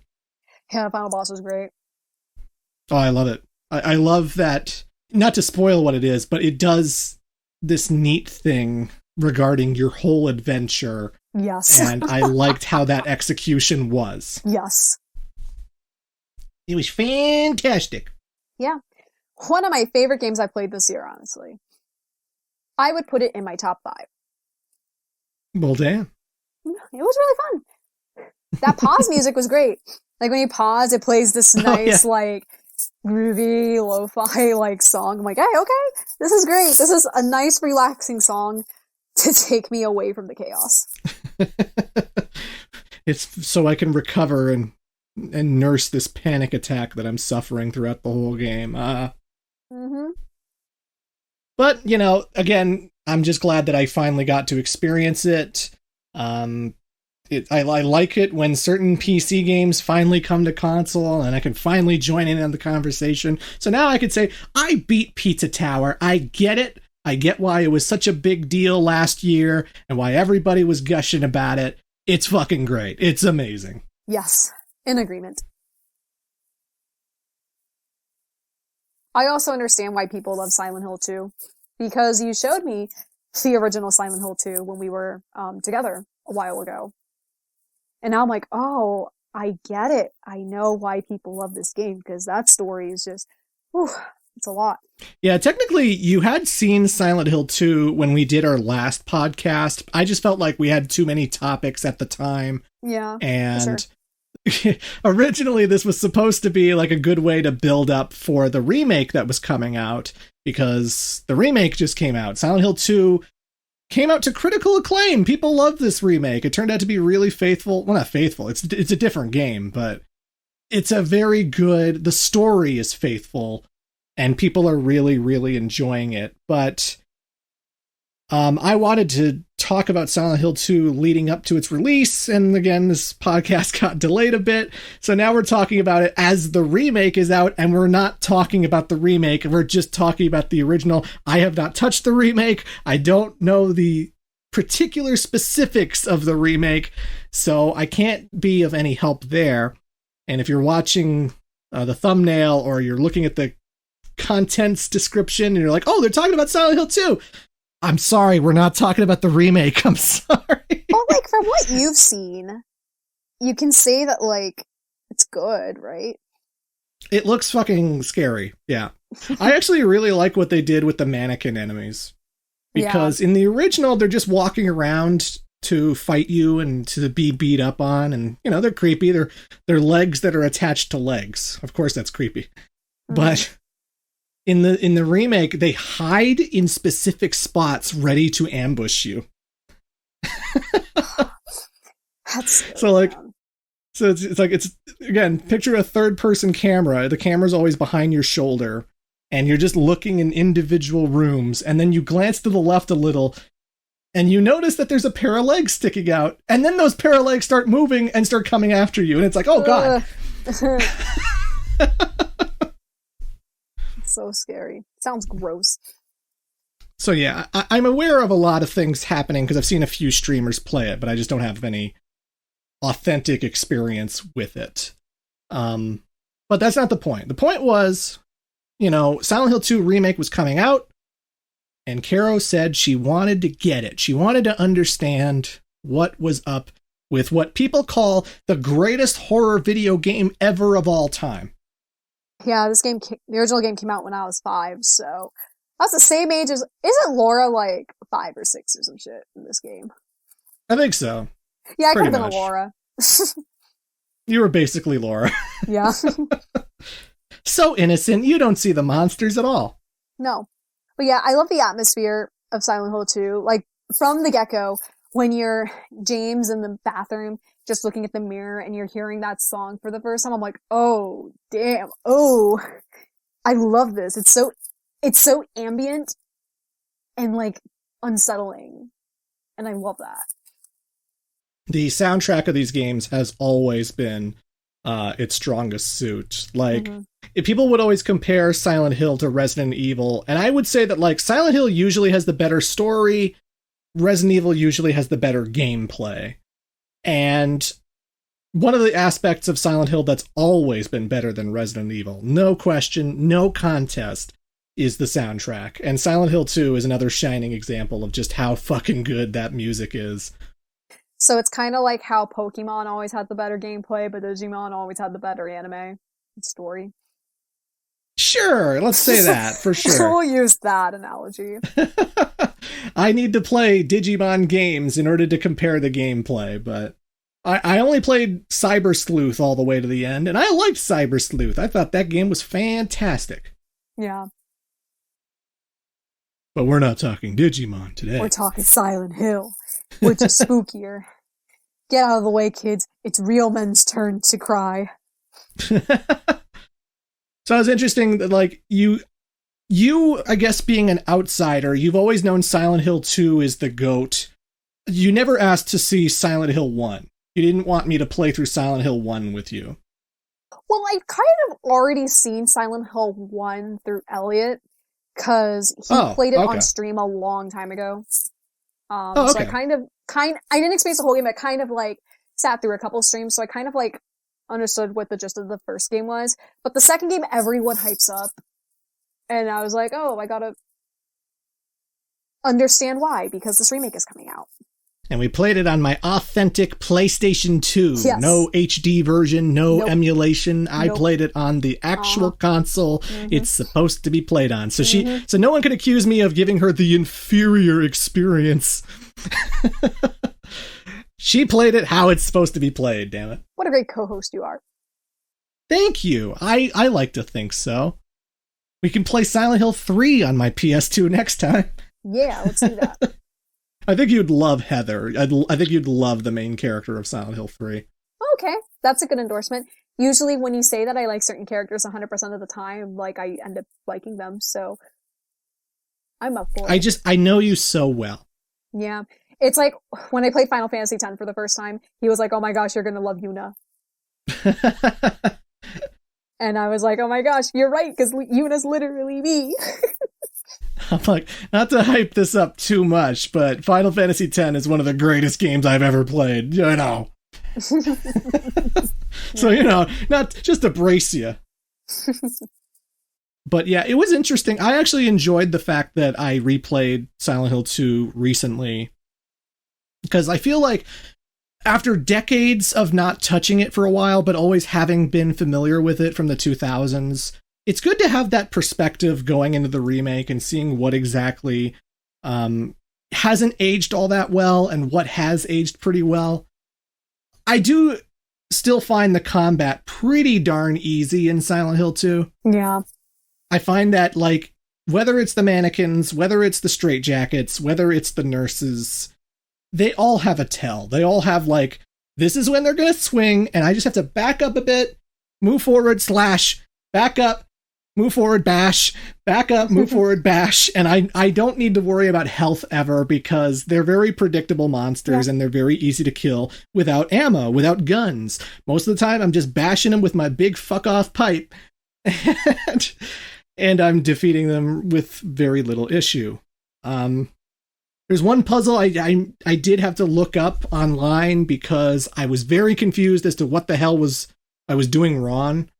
It's the one where you end up in the hole with the bugs and the lights go out and you turn the lights on and then the bugs start swarming you and you can't really get rid of them. You slash them and attack them and they just won't go away and you're draining your health and the door's locked. And I'm like, well, I'm clicking everything on the walls. I can't find an alternate exit. I can't use any other specific ability in my arsenal. I don't know what to do. And the graphics, we were playing it on the authentic PS2. The brightness was pretty high. I just didn't notice that there was a keypad next to the door. It was so obscure. Yeah. I feel like my depth perception has gotten worse over the years, so even I couldn't be like, hey, there's like a keypad over there. I couldn't see anything either, so I'm like, well, 2001, everyone. So I died in there twice, and I was just like, I don't know what, I forget. I haven't played this in so long, because like, Silent Hill 2, I've played maybe twice my whole life. Sorry, I've beaten twice my whole life, because I've definitely played it a lot more than twice. Yeah. I've never gone through the whole ass adventure in quite a bit, and there are some puzzles that I definitely forget. Some puzzles I definitely leave my mind, because I'm just more intimate with the Resident Evil games. Like Resident Evil 2, if I've beaten Silent Hill 2 twice my whole life, I've beaten Resident Evil 2 20, 30 times my whole life. Those games are much shorter and they're much easier to grasp. And I've seen more people play through them. Like I've seen Maximilian Dude and other streamers play through Resident Evil 2 so many times that I could never forget the puzzles or I could never forget what you do in that game. I'm just so intimately familiar with it. But Silent Hill is definitely a longer experience and it's a more drawn out experience. And there are things about the puzzles that they're definitely harder than Resident Evil, you know, like when you have to figure out where the clock hands have to go and you're looking at the poem and you're looking at the descriptor of what the hands are doing in relation to the poem. You're always just like looking back and forth between the puzzles, trying to go, okay, it's this and then this and then that. Oh, okay, I figured it out. Boom, done. Yeah, for sure. Resident Evil is still something I have to go through. Cause like, they remade a lot of the games. So I guess that I have that going for me. So if I play through Resident Evil someday, I'll probably play through like the remakes. Yeah. But again, I can see like the differences between that series and Silent Hill. I feel like Silent Hill is more, and correct me if I'm wrong, but based from what I've seen from the first two games, I feel like Silent Hill is more like ambient. It's like, I don't know, psychologically spooky. Oh, absolutely. Mm-hmm. Absolutely. Again, I think Resident Evil is like a great campy B horror type of game. Like I did a video on the first Resident Evil, and the first Resident Evil's campy as fuck. They've got the cheesiest voice acting you've ever heard. There's no metaphors in Resident Evil. What it is what it is. You know what I mean? Whereas Silent Hill 2 is deeply psychological, deeply about its characters and the trauma and the sadness and the crazy fucked up things that they go through, which you could not say about Resident Evil characters in the same way. See, but that sounds like my kind of entertainment. Oh, for sure. And not to like, I'm not like trying to sound fucked up, but like, I like a lot of media that like dives into deep themes. Like I love my cheesiness, but I also like to ponder about life and its themes. Absolutely. And there's the story of Silent Hill 2 is definitely deeper than any Resident Evil game. It's deeper than any Resident Evil game you've ever played. I think it's more psychologically thought-provoking. I think it's a great game to replay. Yeah. Because when you know what exactly the story is about, you rewatch certain cutscenes with that knowledge, and you kind of see a lot of the hesitations and stuff that James might have in conversations that you understand add to his psyche and add to what exactly he's feeling about trying to find his dead wife. Because the plot of Silent Hill 2 is that he gets a letter from his wife to come meet her in Silent Hill. The problem is she's been dead for 3 years. So what the fuck? Oh, yeah. It's like, oh, why did we got this letter, but she's dead. I guess I will have no choice but to go to Silent Hill. What happened to Silent Hill? It didn't used to be like this. Yeah, and Silent Hill 2 is not the game for answers in regards to, like, the specifics of why Silent Hill is a haunted house, horror town, you know? Yeah. You want to play 1 and Silent Hill Origins for those kinds of answers, but, no, this is, because 2 was, like, the first one that just took the template of, like, it doesn't matter why the town is like this, it just matters what the town does to people. Yeah. And you know, James, as he's going through the town, he runs into a whole bunch of people, whether it's Angela or Eddie or a woman who looks exactly like his wife named Maria. He runs into a lot of characters who are also dealing with their own inner demons and have their own psychological battles going on throughout the game. Yeah. And again, it just for a game that came out in 2001, the same year as Grand Theft Auto 3 and Final Fantasy X and Devil May Cry. Metal Gear Solid 2. Yeah, and that. It's so thought-provoking and it's so interesting. And it's like, it's the kind of art you don't really see in video games too often, you know? It's a sad game. It's like... Yeah. No one really ending has monologue. Like a happy ending. Yeah, that ending monologue struck me. I'm like, damn, that's deep. The ending monologue is incredibly well acted, and for sure, there are no solutions to most of the characters' problems in this game. I think Angela is definitely one of the standout characters because of what she's gone through. And how her fate ends up being. Again, it's one of those fucking things that is just so stupid about grifter culture and like YouTube bros who care about DEIs and fucking wokeness and all this other stupid shit. It's like, I just remember when the remake was coming out and people were complaining that Angela's not hot enough. Oh, gosh. It's like, you know, her character is like deeply, deeply traumatic, has gone through something deeply, deeply traumatic. And like, did you think the original Angela was hot or something? Am I missing something? With those 2001 graphics? Really? I know. And it's just like, wait, tell me you're not a Silent Hill 2 fan without telling me you're not a Silent Hill 2 fan. Good lord. Angela's too covered up. Woke. Why aren't her titties popping out of her turtleneck? It's like you enter like insert video game, insert media here and woke into a search box, and you will not believe the results that you get. Oh. So like, is this not satire? Do y'all really legit believe this? Because it's really sad. If your ability to enjoy a character is based on how much you can jack off to it. It's just, you know. But anyway, the point is, like, these characters are very three-dimensional. There's a lot going on. And the dialogue is just so sharp. I just love the way they interact and play off of each other. And I love the imagery where, like, you walk into Angela in the apartments and she's brandishing a knife and just staring at herself in the mirror. And you're just like, you're worried at any moment that this could get really, really dark really, really quick. It's definitely a masterpiece. I think it's definitely one of those games that has stood the test of time for a reason. Yeah.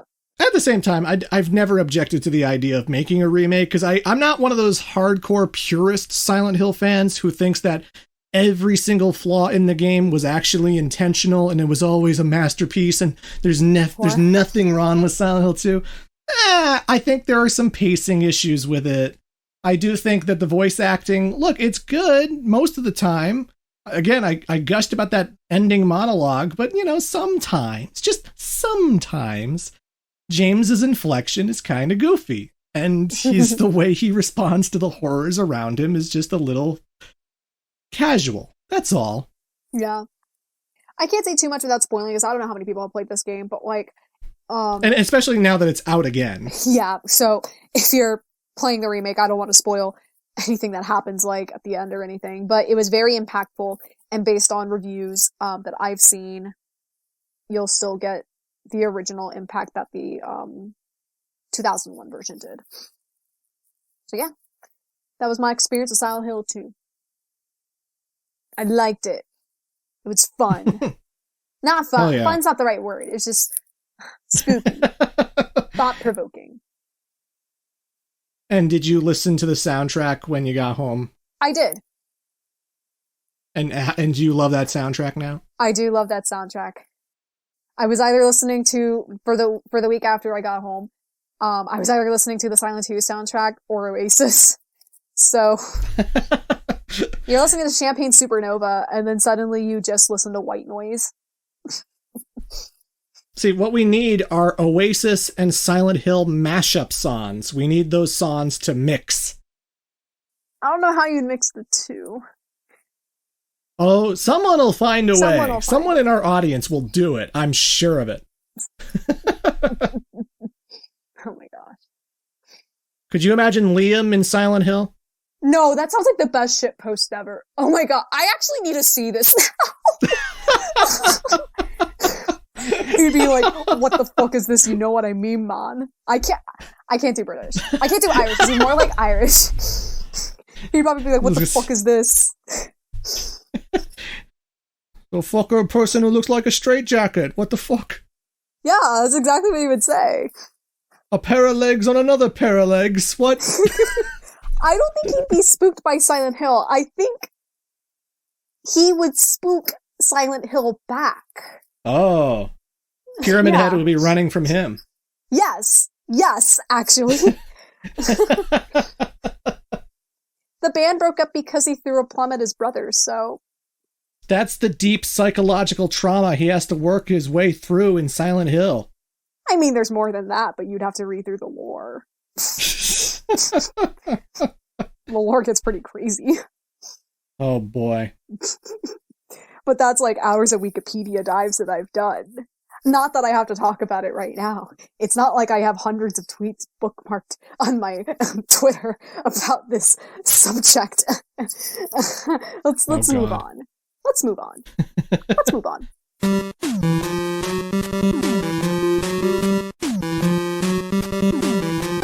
It's question time. It's question time. Hello, ladies and gentlemen. It's been a while since we did this feature. Good Lord, I'm so sorry. My patrons are probably so mad at me, not only because of the lack of output. Mortal Kombat took way too long, but, you know. It's just been a bit since we did the Q&A on C-Squared, but I didn't forget this time. We're finally doing it, and I will make sure that I send in the part where you ask more questions for episode 21, because we're going to do that in another 2 weeks, so yeah, it's going to go great. But anywho, I told them they can get 2 questions because I missed so many before, so yeah, let's get to it. Let's go. First question. Stench Vanilla asks, have you ever seen the Canadian dub of Dragon Ball and GT? It was done by Ocean Studios, Dragon Ball Z's first English dubbing studio, sister studio Blue Water, who were responsible for dubbing the Mega Man X games X Command Mission to Maverick Hunter X. It's hard to track down dubs since there was no home release. Don't feel bad if you haven't heard of it. It was YTV in Canada and Toonami in Europe. It's okay and does something better than the Funimation and Ocean dub. Better scripts, actual kid voice actors for kid characters, and the original music. Look up the Blue Water dub of Dragon Ball on YouTube. This is a very long question. That's okay. It's hit or miss at some points, but Lucas Gilbertson, voice of Zero as Yajirobe, is pretty good, and Roger Rhodes, voice of Vile, is also pretty good at times voicing Vegeta. Well, that's great.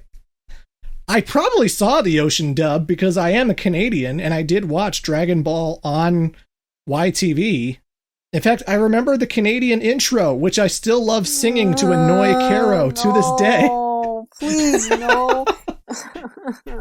Dragon Ball, we're on a big journey. We're fighting for truth and the justice of peace, or something like that.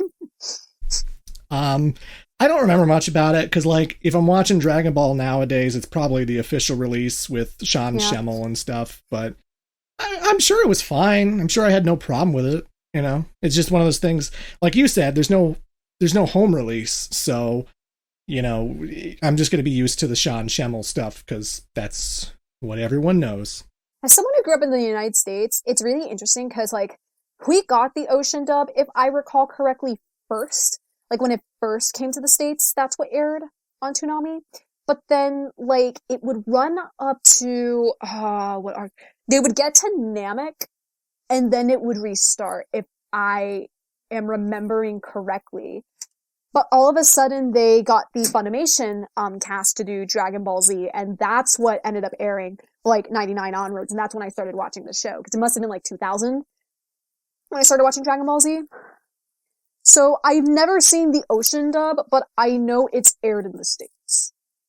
So okay, yeah, mm-hmm. Yeah, I'm sure I watched it, but I have no connection, or I don't really, no real major. I gotta find it. You know, it to me it was just a dub of Dragon Ball. Yeah. Lastly, have you ever thought about doing commentated lawn plays? You might be able to fulfill fans of your old Let's Plays while also not having the strain of releasing multiple videos. Plus, the views could rack up big money. Take it from someone who's done this and made it this far with it. Yes, but that's still a big time commitment for me because I have to record a game and I have to commentate over it, and it's still a lot of work on my part. And sure, it's one video and it's a one and done, but I'd rather just focus on my scripted content personally.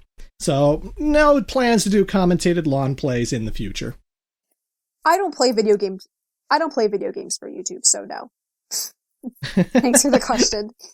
Joey13133 asks, Aloha, Clement and Caro. I have a couple questions regarding the Life is Strange series.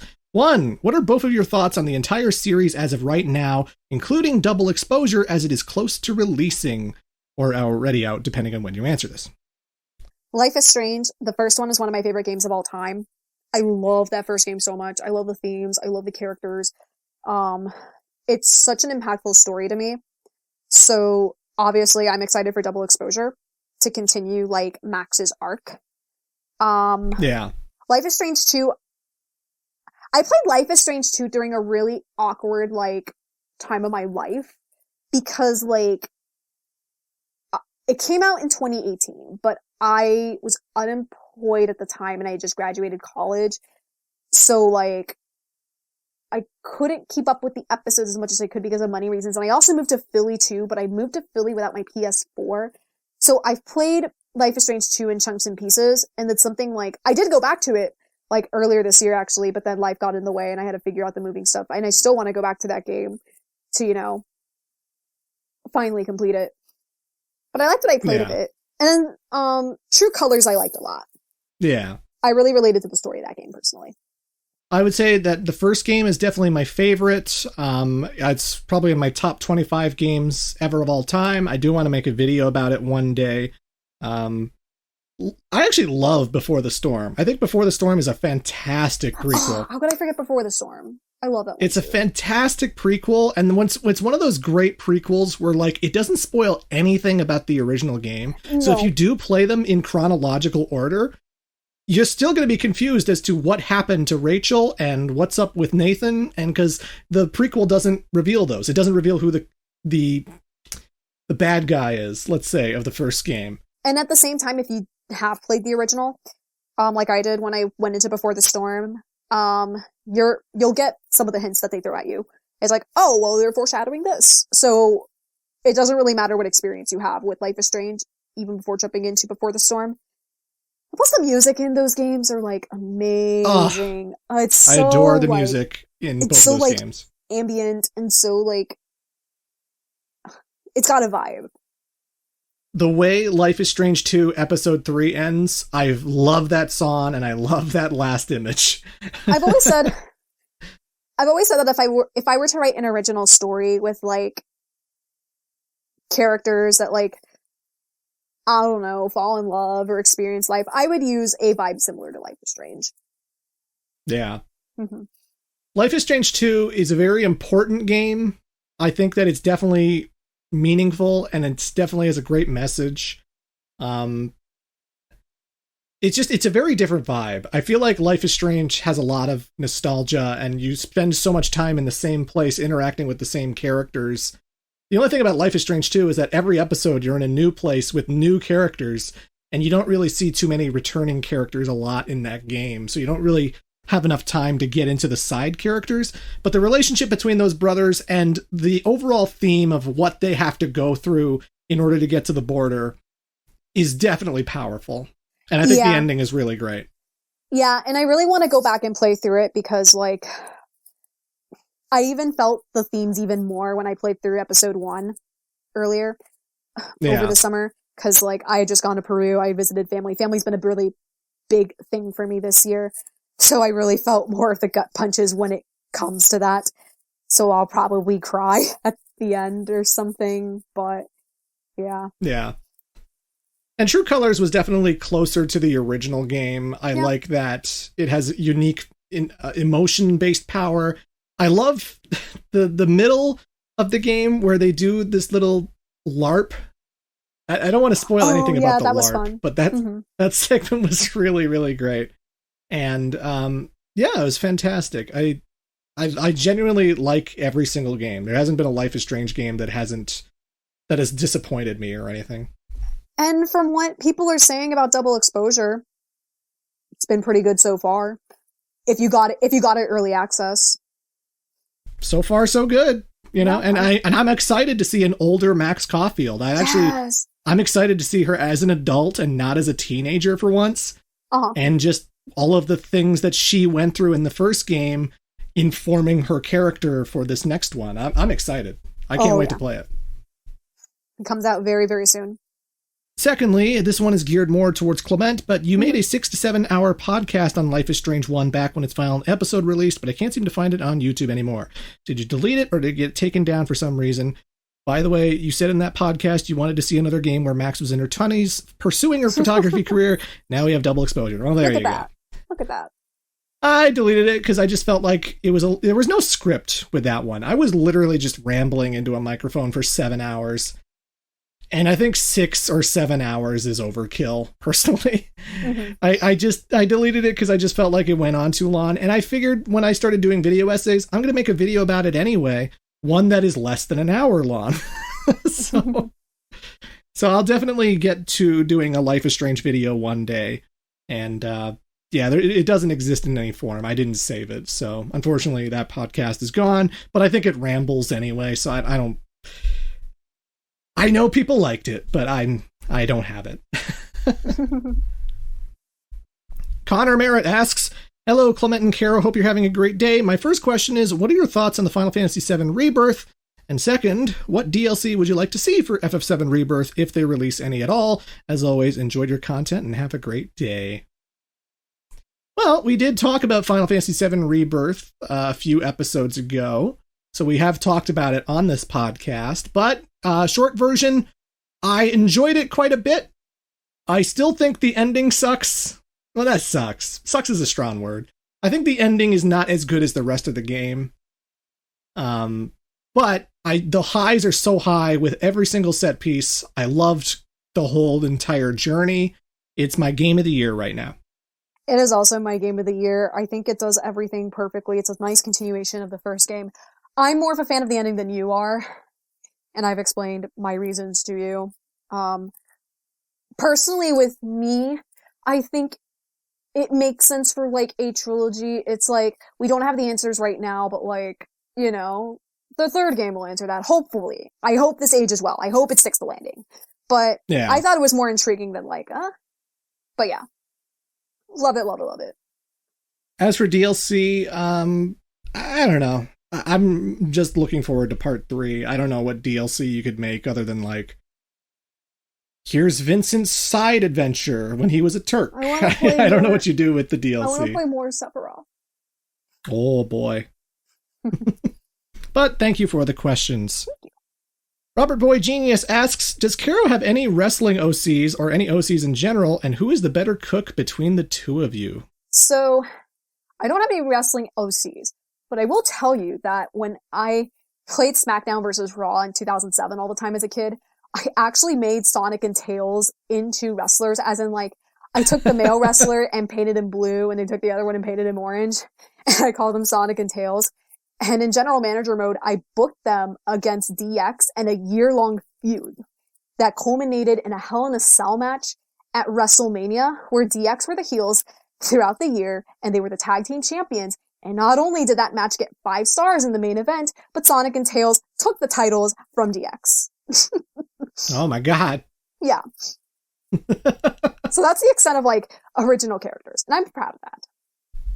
Nice. I kind of have an OC in that I have always created the same character in every wrestling game, which is someone who wears a suit, wears leather gloves, and is a big time heel. He's a jerk. Boo. But that's about it. As for who's the better cook, I know it's Caro. It has to be. It's me. It's me. No contest. You can't face off against me with my repertoire of Peruvian cooking. I could make a great bowl of chicken noodle soup, let me tell you. But I can make a good bowl of like vodka pasta with cheese. I can prepare some sausages I picked up at the store. I can prepare rice and chicken with mashed potatoes and roasted Brussels sprouts. Oh, man. Thank you for the questions. Thank you. Magnus Olofsson asks, what's the demographic of your fan base? I don't know. God, I don't know. I don't know. I would expect it's gamers? Teenagers and 20-something adults who like video games. I guess so.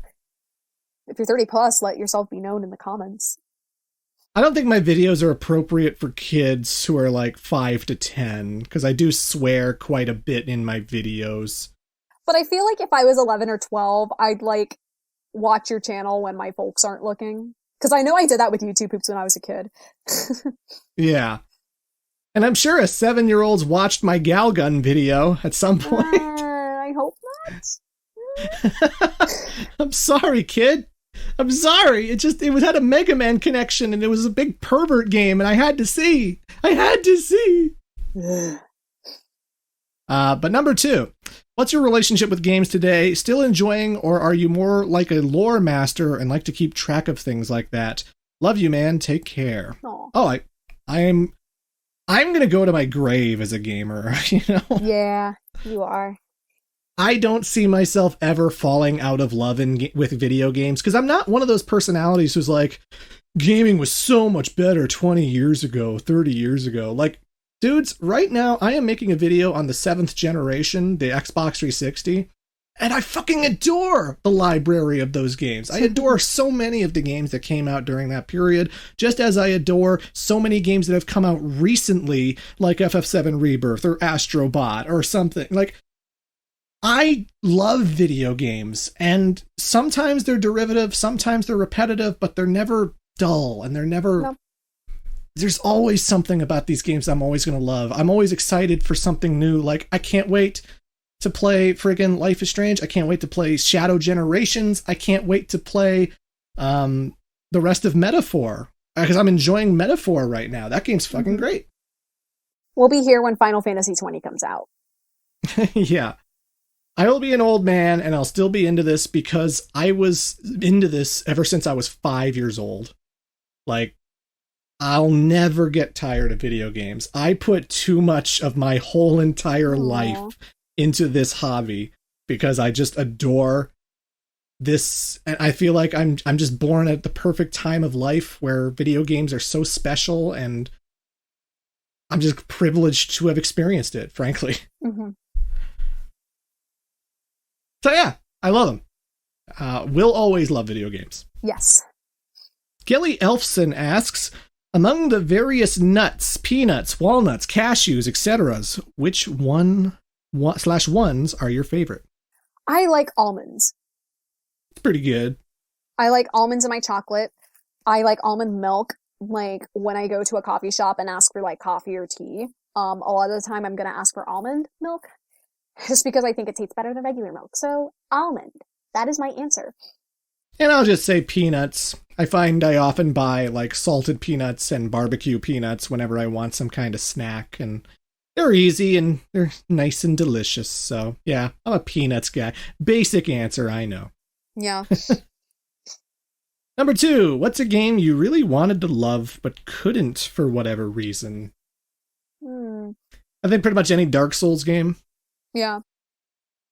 I want to get it, you know? When people put Bloodborne on their Game of the Year list and they're always gushing about how much they love Dark Souls and Bloodborne and Demon Souls and Elden Ring, they're the biggest games of the year. They're the biggest games that everybody's playing, and I just don't get it. Yeah. I just don't get any satisfaction out of it, and I haven't been able to enjoy any of them, because I feel like even when I do overcome the bosses, it's not a matter of like I feel proud of myself for doing it. It's always a matter of, oh, I finally did it. Absolutely. But like I don't feel proud of it. I don't feel like I accomplished something. I feel like sometimes I got lucky, or I had to go back and grind for more souls to boost my strength, and that's the only reason I accomplished it. And I'm not good enough at these games to feel empowered. I don't feel powerful. And I'm not into the story, and I'm not into the characters, and I'm not into the setting. I find it's just bleak and lots of zombies and skeletons and shit are around, but I can't process what the story is. I don't know what it's about. As much as I read the lore, I just can't get into it. So I want to love those games because everybody loves those games, but I can't find a way. I just can't do it. I'm sorry. I think my answer is going to be Fortnite.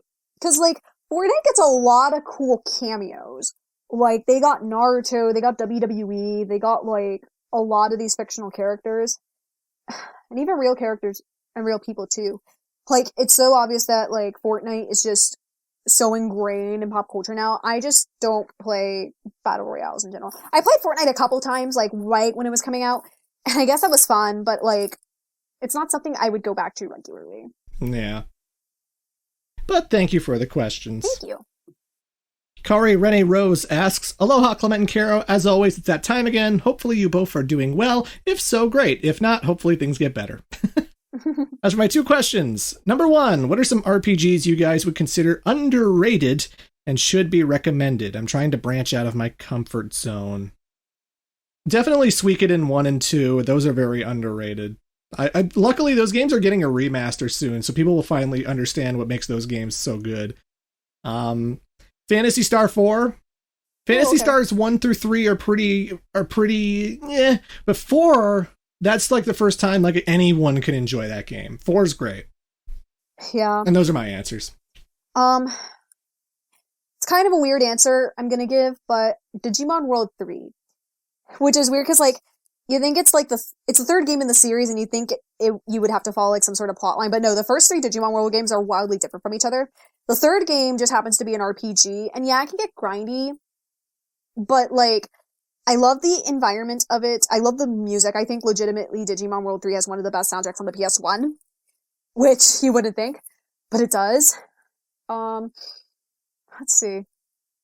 I don't know if this should be considered underrated, but I think more people should get into Dragon Quest, especially like over here in this part of the world. I was gonna say, it's kind of underrated in the West. Yeah, so Dragon Quest 11 is legitimately one of my favorite games ever. You should play Dragon Quest 11. Like Japan, if we were in Japan, it'd be a different story. Everyone loves it in Japan, yeah. But like, I just know that like when I grew up with it, nobody played 7, nobody cared. No. Nobody played the NES games, they didn't care. And that's all we got, really. Mm-hmm. When 8 came out, most people got it for the 12 demo, but even then, I feel like most people didn't care. So, I don't know. 8's a good one. I would say 8, too. Yeah, 8's great. I love 8. It's probably my favorite Dragon Quest game. Mm-hmm. Yeah. And unfortunately, I feel like you've wasted question number 2, because you asked, have you guys played the new Astro Bot game for PS5? If so, what's your overall opinion? Rewind about an hour. Yeah, rewind about an hour. There's your answer. We loved it. It was great. Yes. Always going to be a Fantasy Squared. You guys be safe and take care. Well, thank you very much. Devin Hoffarf asks, Favorite voice actors for Sonic, Amy, Knuckles, Shadow, and Eggman. For Sonic, it's got to be Roger Craig Smith. I literally told him that he was my favorite Sonic voice actor, so that was a great moment for me. Amy, oh gosh, I think her current voice actor is great. Cindy Robinson. I think Cindy Robinson's great. Knuckles, I love me some Dan Green. He has such a distinctive voice, especially when he grew up with like 4Kids shows. Because he's Yami Yugi in Yu-Gi-Oh! He's Hudson Horstachio in Viva Pinata. And he's Knuckles in Sonic X. So I'm going to say Dan Green. Shadow, I'm going to say Kirk Thornton. Oh, interesting. Okay. Yeah, I'm going to say Kirk Thornton. And then Eggman, Mike Pollock. Yeah. Yeah. Mine would be, for Sonic, Ryan Drummond. I'm an old head. I really like that voice, especially when I play through Sonic Heroes again. I fucking adore how he performs that. Amy, I'll go Lisa Ortiz from the 4Kids dub. Okay. Knuckles, Dan Green, I agree. Dan Green is Knuckles. That was just the perfect performance for that character. Shut up! Shadow, I would say Jason Griffith. Okay. I said Ryan for Sonic, but I'll say Jason for Shadow. I think he did a great job with that character. And yeah, I'll agree, Mike Pollock for Dr. Eggman. Yeah. But of course, their actors were all great, but it's our favorites. It's who we would pick if we had to get the ideal cast. But thank you for the question. You didn't write two, but thank you for the lone question. Shockwave FPS Studios asks, Dear Clement, I have two questions for you, but one is personal. My first question is more of advice. I've been thinking of quitting Twitter as I've realized that I've becoming toxic for the past couple of months. But at the same time, I don't want to delete my Twitter account because there are tweets and replies there that I hold dear to me. I remember you initially quit Twitter last year, but you didn't delete your account as you instead locked it. So my first question is, how do I lock my Twitter account?